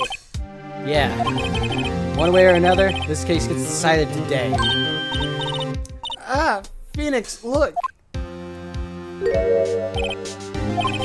Prosecutor Edgeworth. I received a call from the Chief Prosecutor's office yesterday. I was told that whatever Mr. Wright says today it will be the absolute truth. No matter how you try to attack his testimony. If I raise an objection, I have it on good faith that the judge will listen to me. Does White have the judge in his pocket too?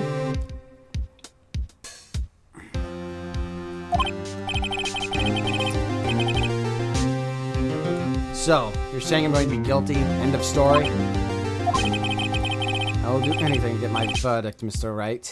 Anything. Why? Why? How can you torment an innocent person like this? Innocent? How can we know that? The guilty will always lie, to avoid being found out. There's no way to tell who is guilty and who is innocent. All that I can hope to do is... There you go. All I can hope to do is to get every defendant declared guilty. So I make that my policy.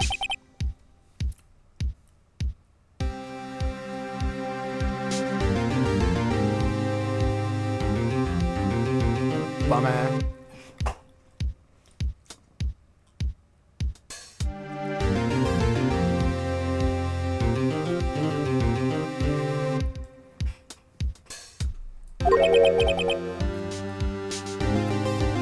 You've changed. Phoenix, you know him? Don't expect any special treatment, Phoenix Wright.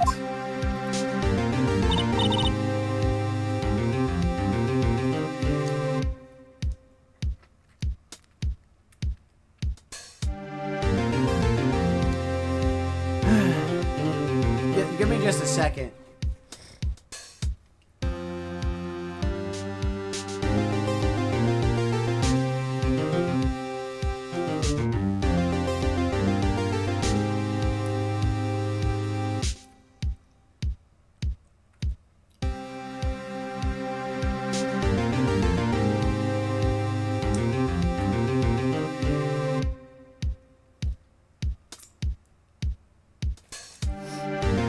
Alright.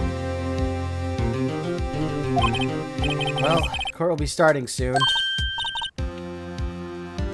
What? Wait! The defense attorney isn't even here yet. They're not. I'll be defending myself. What? Okay, let's do this.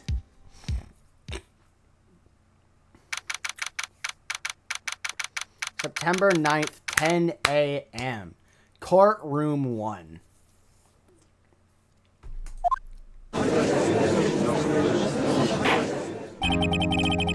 Court is now in session for the trial of Mr. Phoenix Wright. The prosecution is ready, Your Honor. The defense is ready, Your Honor. Mr. Wright, are you sure you're up to doing this? Yes, Your Honor. I'll be defending myself. Understood. Very well. Mr. Edgeworth, your opening statement, please. As the details of the event are already quite clear to the court, today we'll be hearing the testimony of a witness to the defendant's crimes. I see. The prosecution may call its witness. That went far too smoothly. Why didn't the judge ask Edgeworth why his witness didn't testify before? It's like he already knows why. If anyone's going to raise an objection about this, I suppose it's me. Objection. Mr. Edgeworth, your explanation to the court. Why didn't this witness testify in the trial against Miss Maya Fey? I'm ever so sorry. Mr. White is a busy man. And besides, at the time, I thought that Miss May's opinion was all that would be needed. Again, my sincerest apologies to the court. Excellent, Mr. Edgeworth. I appreciate your demeanor. Great. He gets to show off, and I get nowhere. I would like to call Mr. Red White to the stand. And thus approaches the bastard. Please state your full name. You wish to know the title of my personage? Your name. Yes, that is what I said. Oh dear. You're mine.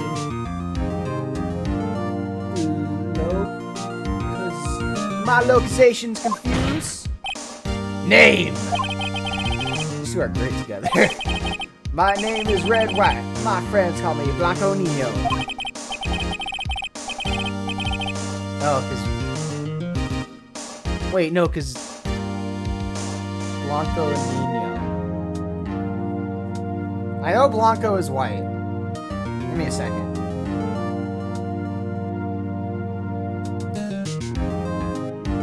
I want to get an exact translation.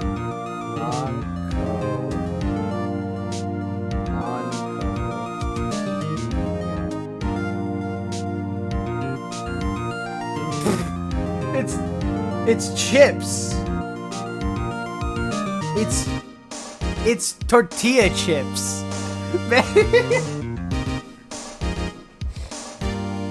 Blanco Nino means is a tortilla chip. I'm the CEO, or to use a more common term, the president of BlueRose. Did you know the victim, Miss Mia Fey? That would be a negatory. No, I did not. You were at the Gatewater Hotel the night of the murder?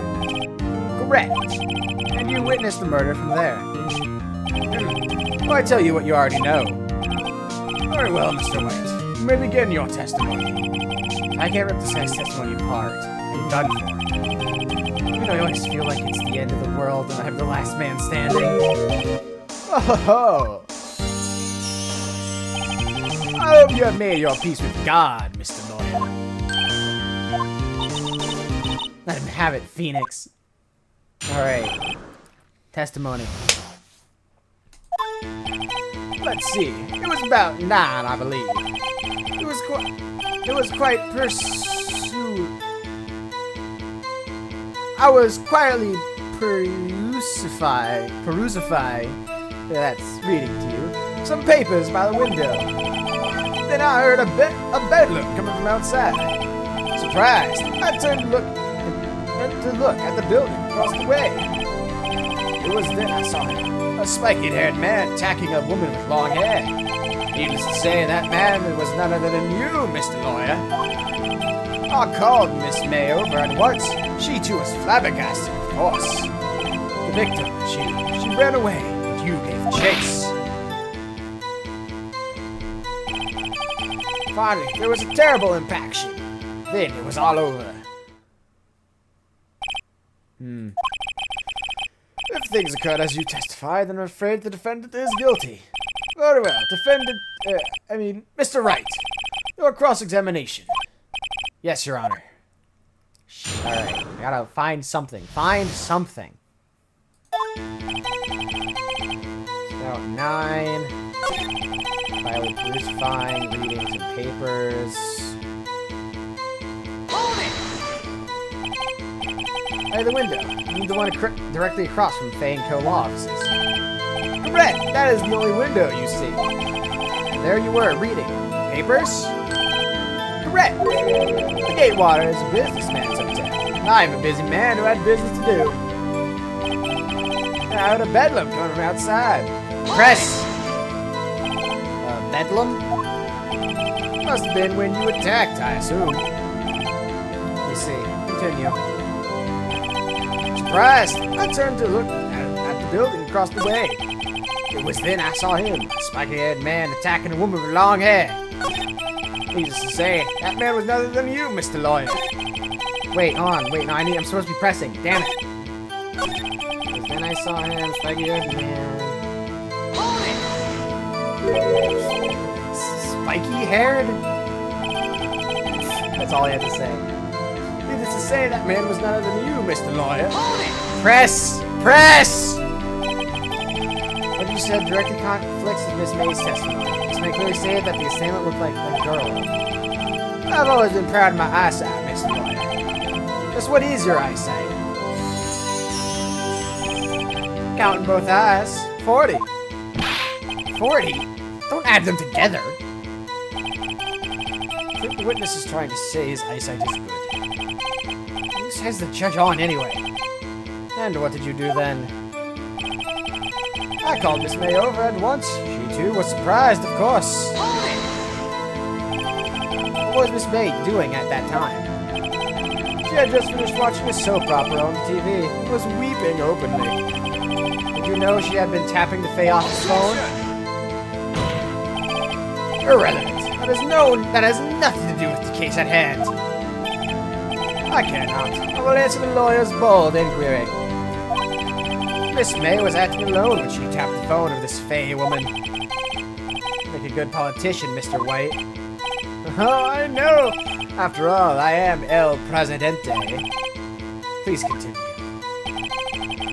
Ran, you gave chase. Press! Can you be a little more detailed about that? I think it's worth knowing exactly what happened. Of course, comprende. I understand. The victim was attacked by you and ran to the left. You gave chase and struck her down. Are you sure? As you know, I am always absolutely perfect. Perhaps you could change our testimony to reflect this new detail. Victim ran to the left. Objection! Where's the... Objection. Objection! Wait right there. Mr. White, you've dug your own grave. What is this? You said the victim ran to the left. But that directly contradicts Miss May's testimony. She clearly stated that the victim ran right. Oh, it is simple. You have misheard her. I think not. Look at the floor plan. The killer was here. And the victim here. If the victim ran to the left, as you claim she did, she would have been running directly away from the door. She would have been running into a dead end. Don't you find that odd? Very strange. I did see her run to the left. I did. Phoenix, look at his face. I don't think he's lying about this one. True. Maybe he really did see the victim run left. So he did witness the killing. Wait a second. Mr. Wright. Yes, Your Honor. Miss May says right, Mr. White says left. Can you explain this contradiction to the court? Both are right. Both witnesses are telling the truth, for once. Huh, I doubt it. Rather, that does not clear up the contradiction. There's one scenario that would explain their conflicting accounts. What? Obviously, the witness was not viewing the crime from the hotel.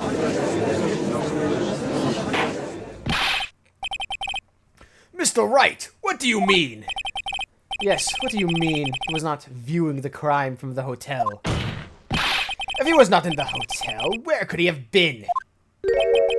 In the law offices of Faye & Co., of course.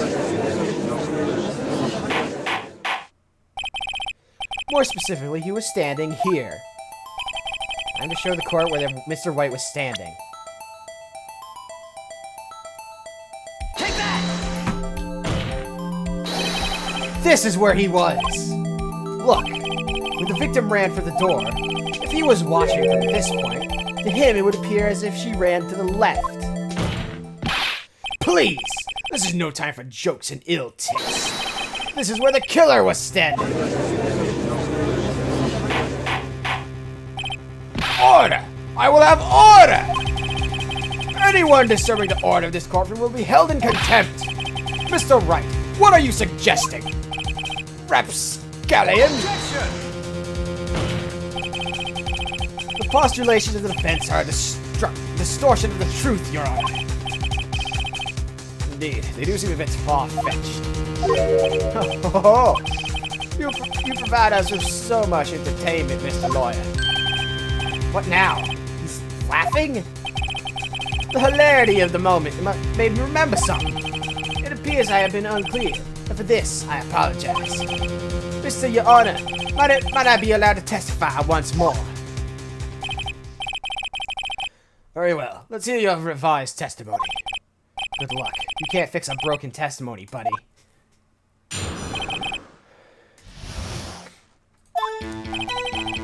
Miss May's testimony was correct, as was mine. When you assaulted the girl, she first ran to the left. Then you hit her savagely. That is what I saw. Next, with the last of her strength, she ran to the right. You chased her and delivered the final blow.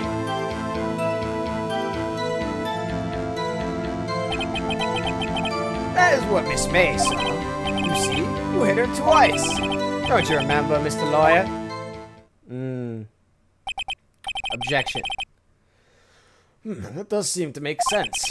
Will you be cross-examining the witness's testimony? You bet I will. I mean, yes, Your Honor.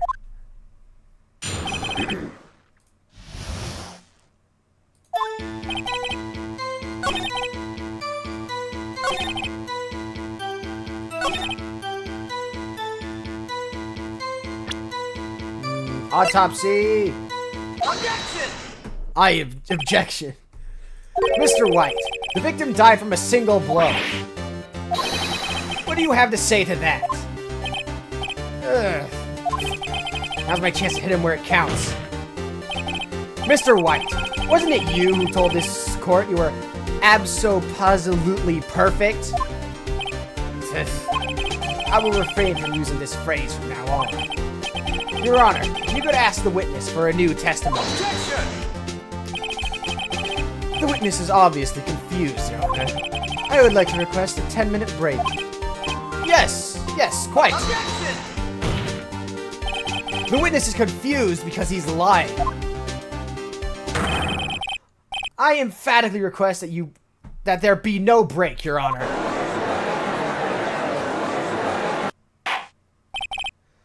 Very well.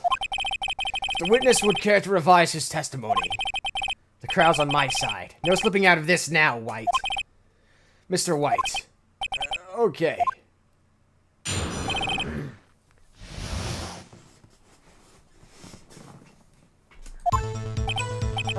Well, see, I looked at the other window when I heard the thing fall. Next moment I saw Miss Mia run from the left. The killer, you, attacked her, but she dodged. And then she turned and ran for the door. And then you did her in with a single blow. Thwap! He's panicking. Thwap indeed. Very well, let me begin the cross-examination. Mr. Your Honor, my stomach, you see, it is hurting. Deal with it. This is almost over.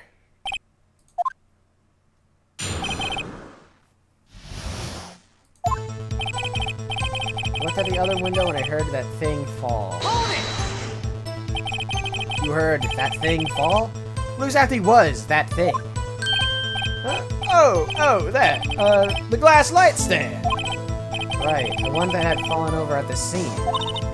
Phoenix, isn't something about that striking was odd? Yes, very. Yeah, that is odd. I'll press further. Mr. White. What? You're saying you saw the glass light stand? Yes. Then change your testimony to reflect. Sorry, my bad. The witness will revise his testimony. Okay, of course.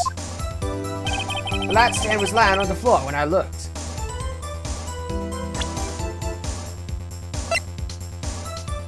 Objection! No. That's wrong! Mr. White. It was impossible for you to have seen the glass stand. What? Look at this. These are the floor plans to the scene of the murder, yes? Correct, Your Honor. Now, look. If you were looking through the window at the office, this is the area you would be able to see. Here. Well, note that the stand is not within the visible area. Well, Mr. White, What do you have to say to that? Ridiculosity!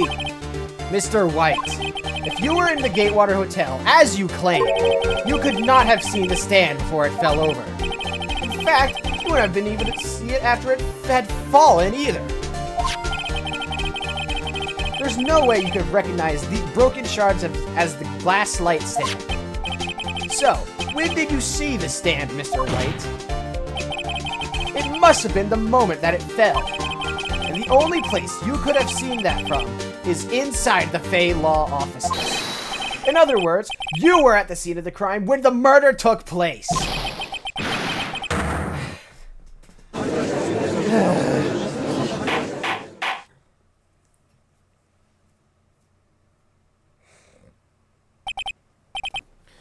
Mr. White? Mr. White, you did it, didn't you? Mr. Yana. Miss Mia. Looks like we're about to get our verdict. Objection! That's far enough, Phoenix Wright. What? I forgot about Edgeworth. Mr. White, I think the time has come. You should confess your crime now. What? I said you should confess your crime. Ergo, confess that you placed the wiretap. The wiretap? Order! Order! Mr. Edgeworth, explain to the court what you mean by this. Distinguished members of the court, Mr. White is slightly confused. Allow me to explain. I really don't like the way this is headed. As you know, Mr. White is CEO of Blue Corp. He ordered his secretary, Miss April May, to tap the law offices of Miss Fay. What does that have to do... Your Honor, the question is, when was the wiretap placed in the office? And by who? No, you wouldn't! Mr. White, in order to place the wiretap, you entered Miss Fay's office. Am I correct? Correct! You are most correct, Miles. Give me a break! Yes, in order to place the wiretap, I breached the Fay & Co. law offices. That is when I saw that accursed light stand. Now I'm confused. Please explain to the court what this all means, Mr. Edgeworth. Gladly, Your Honor. Mr. Phoenix Wright has made his position quite clear. He has determined that Mr. White knew the glass stand was in the office. He has shown that there was only one time Mr. White could have seen the stand, at the very moment of the murder. Thus, Mr. Wright would like you to believe that Mr. White was the murderer. I see. However, it is a fact that Mr. White has been to that office well before the murder took place. When he went to place the wiretap, he would have seen the glass light stand then. Ergo, Mr. Phoenix Wright's theory is revealed for the baseless conjecture it is. Edgeworth, you son of a bitch. Mr. White, you will testify to the court about this wiretapping. Leave it to me. I feel faint.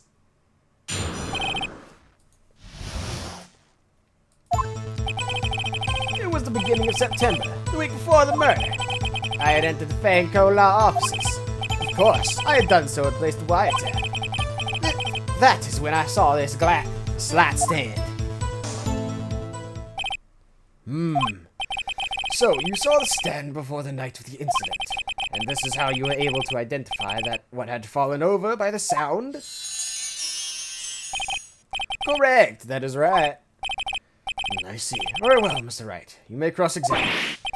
What am I supposed to do now? Good luck, Phoenix. Okay, let me check the court record. Wait. Damn it.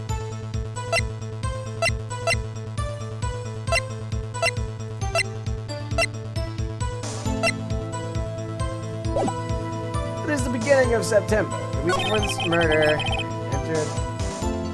Wait, hold on. Go back. Press that. Hold it! Do you have proof? Objection! The several man knew the details of Miss Faye's phone conversation. This proves that the wiretap was placed before the murder.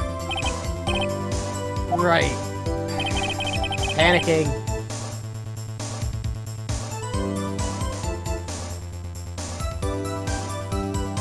Hold it! Was it really you that went into the office, or was it Miss May? Objection! Unidentifiable fingerprints, several days old, were found in the Fay & Co. law offices. Those were obviously Mr. White's. I know Edgeworth. He's already run a check on those prints. Now, Mr. White, tell us why you went to the Fay & Co. law offices. Done so to place the wiretap. Hold it! Why did you tap Mia's phone? Objection! This has no bearing on the current case, Your Honor. Blue Corp is a detective agency of sorts. We have a responsibility to protect client confidentiality. That is when I saw the glass light stand. I'm going to try presenting the note. Objection! This evidence clearly reveals the contradiction to that statement, Your Honor. Damn it.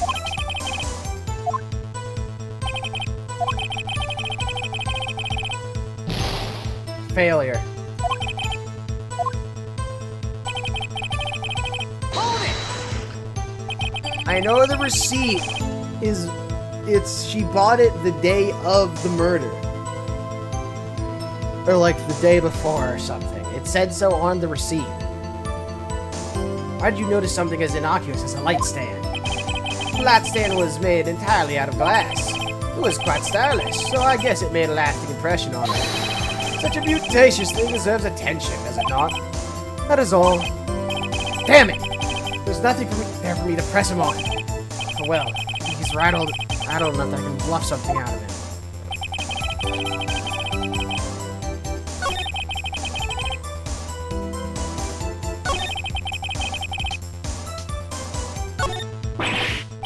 Oh, don't tell me I've run out of ammo.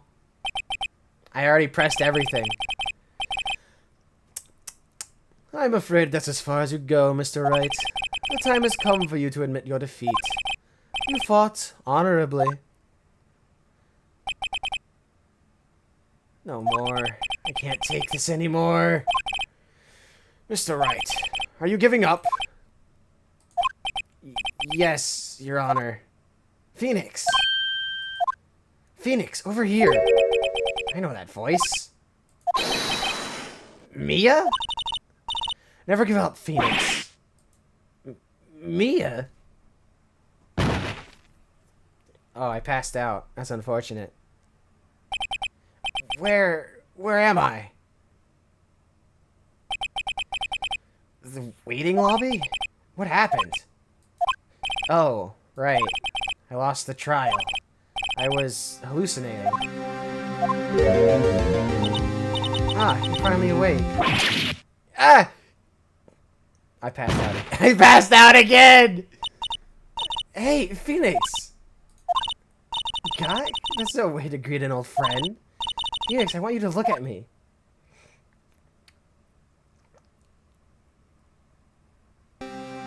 Ah. You're... Maya? Didn't you know that Fae women have strong psychic powers? When you accepted your defeat in court, I guess that was enough of a shock to awaken Maya's true powers. So, Maya is channeling you, Mia? That's right. I am Maya, and I am also Mia. Now, I want you to listen to me, Phoenix. Maya never gave up. You can't either. That's why I came here to tell you. But we don't have much time, Phoenix. Now listen. You've already won. Huh? You have that receipt in the court record, right? Oh, yeah, the one you wrote Maya on. Phoenix. White wrote that, not me. So, what do I do with it? Look at the front of the receipt. The front? It's a regular receipt. Looks like it's from a famous department store. $1,000. Wow, big spender. Item, glass light stand. Date of purchase, September 4th. September 4th! That's right, Phoenix. I bought that stand the day before I was killed. Whoa! Now, what did Mr. White say in his testimony? Towards the beginning of September, the week before the murder. He is going down. He said he saw the stand the week before the murder. There you go. I think the court is about to reconvene. Go do it, Phoenix. You know you're innocent. Now you just have to prove it. Right.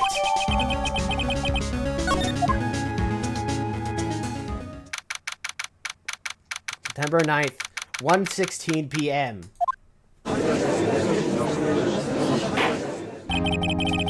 Court will now reconvene for the trial of Mr. Phoenix Wright. Is the defendant... Rather, are you all right, Mr. Wright? Yeah, sorry, Your Honor. I'm fine now. Then let's start where we left off. Your Honor, there's nothing to go back to. The cross-examination of Mr. White is finished. All that is required now is for you to pass judgment on the defendant, Phoenix Wright. Your Honor, please give me one more chance. I promise you, this is the last time I'll ask you. But, as Mr. Edgeworth noted, the trial is more or less finished. Mr. Edgeworth, do you have an opinion on this matter? I say, let us give Mr. Phoenix Wright his last chance. Very well. You may begin your cross-examination.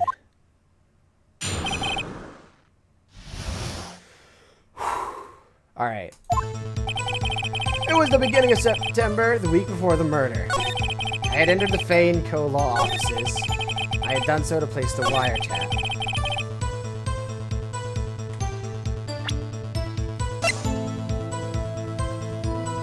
Objection! Look closely at this. See the word Maya written in blood? You're grasping. I think not. Look at the other side of the receipt. The other side? Your Honor, will you tell the court what is written on the other side of that receipt? Well, last night's stamp. The date of purchase. Why, that's the day before the murder! You see, Mr. White, when you allegedly entered Fay & Co. law offices at the beginning of September, the stand could not have been there.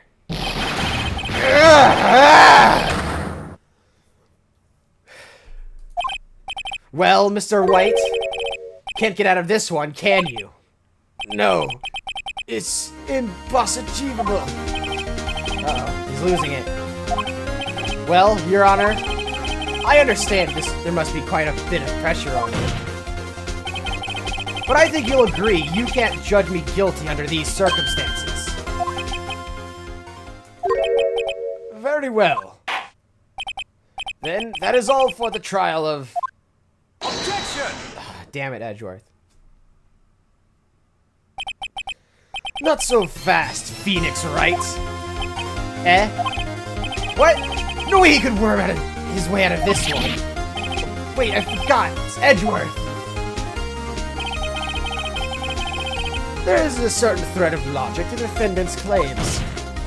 However, there is no concrete proof that Phoenix Wright is innocent.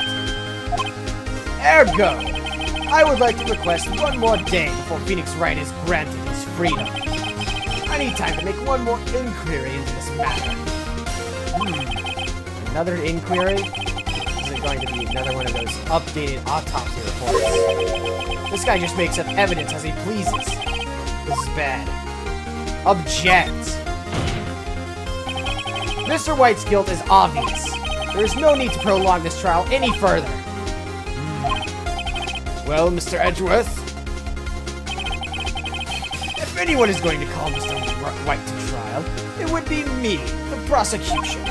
I need a day to ascertain whether these new claims have any basis in factual evidence. I see. Objection denied. What? Damn.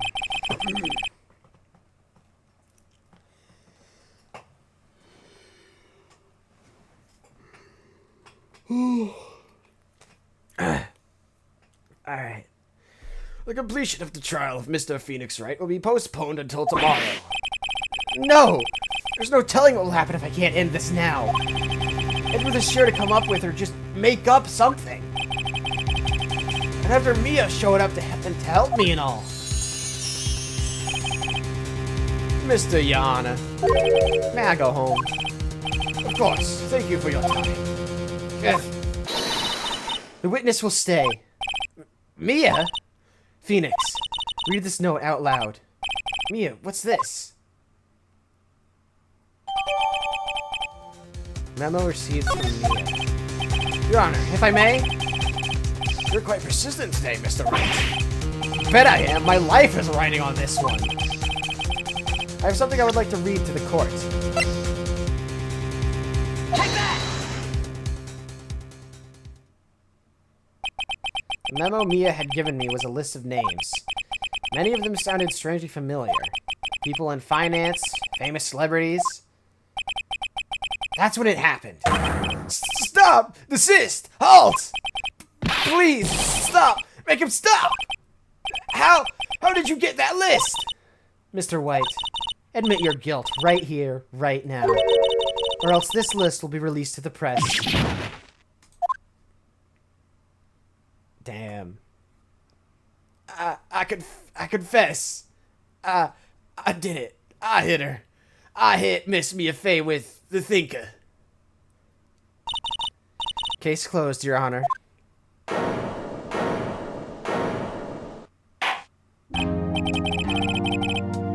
Well, I see no reason to continue this trial. Mr. Wright? Yes, Your Honor. You've done it again?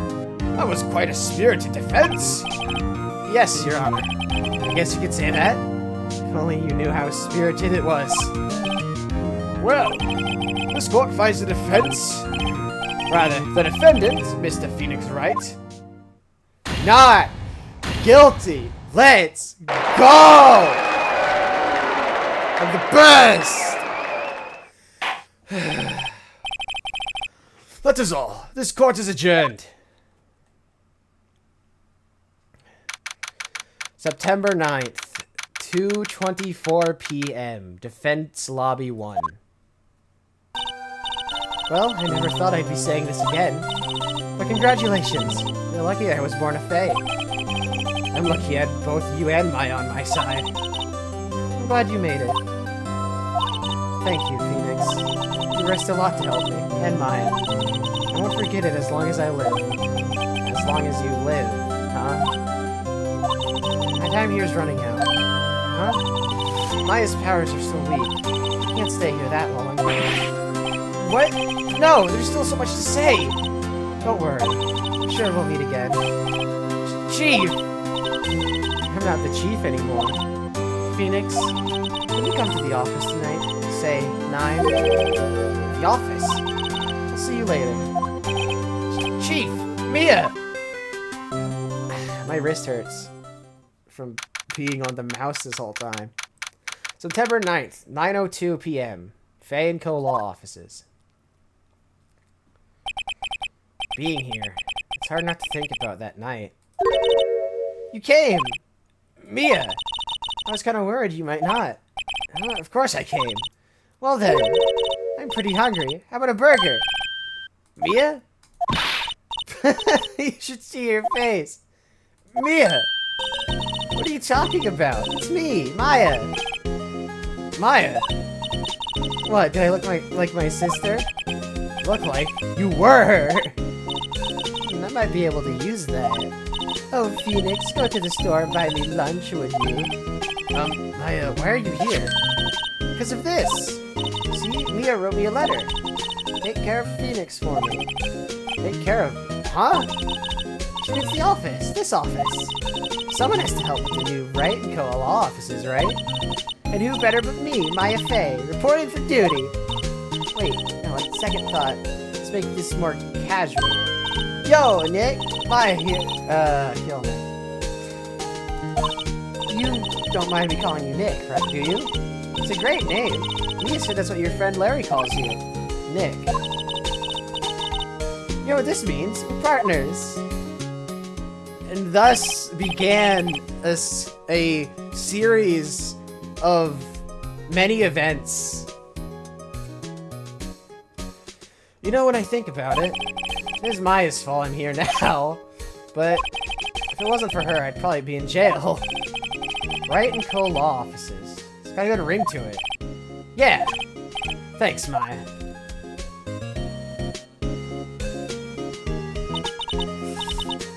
Ah! Chicken skin! Stop! No! Good luck, Phoenix. I'll always be here, watching.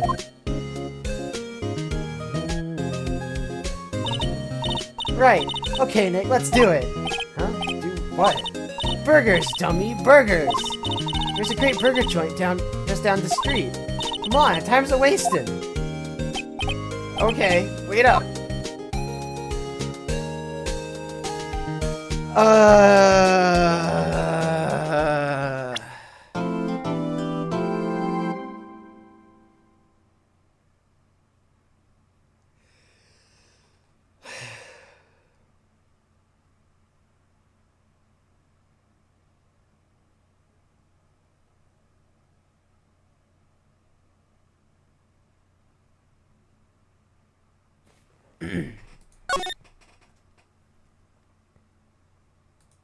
Save, yes.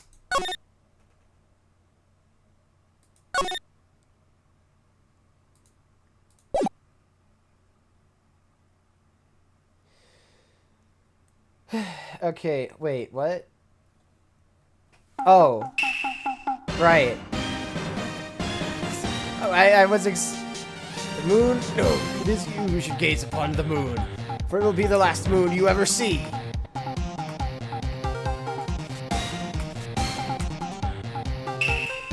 See you in hell, little magistrate.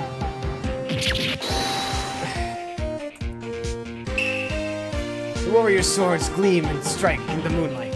One has fallen, but who? Only the moon knows. Don't miss next week's exciting episode.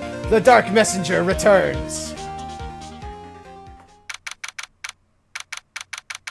Okay, we're going to stop here.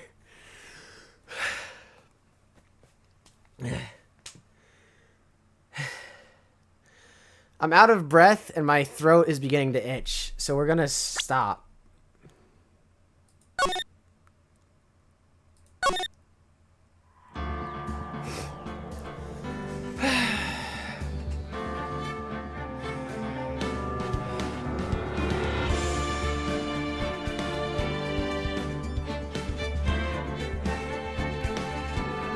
Ah, my ass.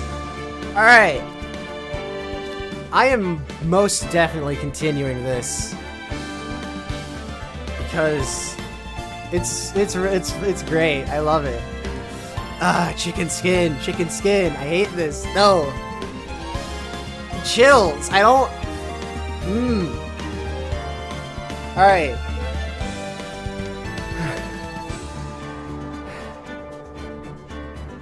Alright, tomorrow I'm thinking... Actually, what is today? Oh, Thursday! I actually made it this time! Let's see... How about... I have a lot of things we need to... There are a lot of things we need to finish up. You know what? Final Fantasy. Tomorrow, Final Fantasy.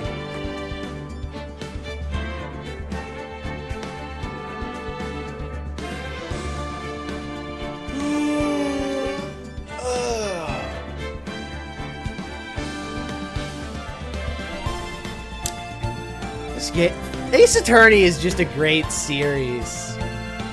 Not just the games, all of it. Ace Attorney is great. More games should have. Oh. More games should be like. Damn it! No, that's the wrong thing. I like puzzles. I'm very good at puzzles. So I like being able to like test my brain with like puzzles. And this is basically puzzles. but extremely dramatic, loud, and eccentric court sessions. And I love it. And also, voicing the characters is fun.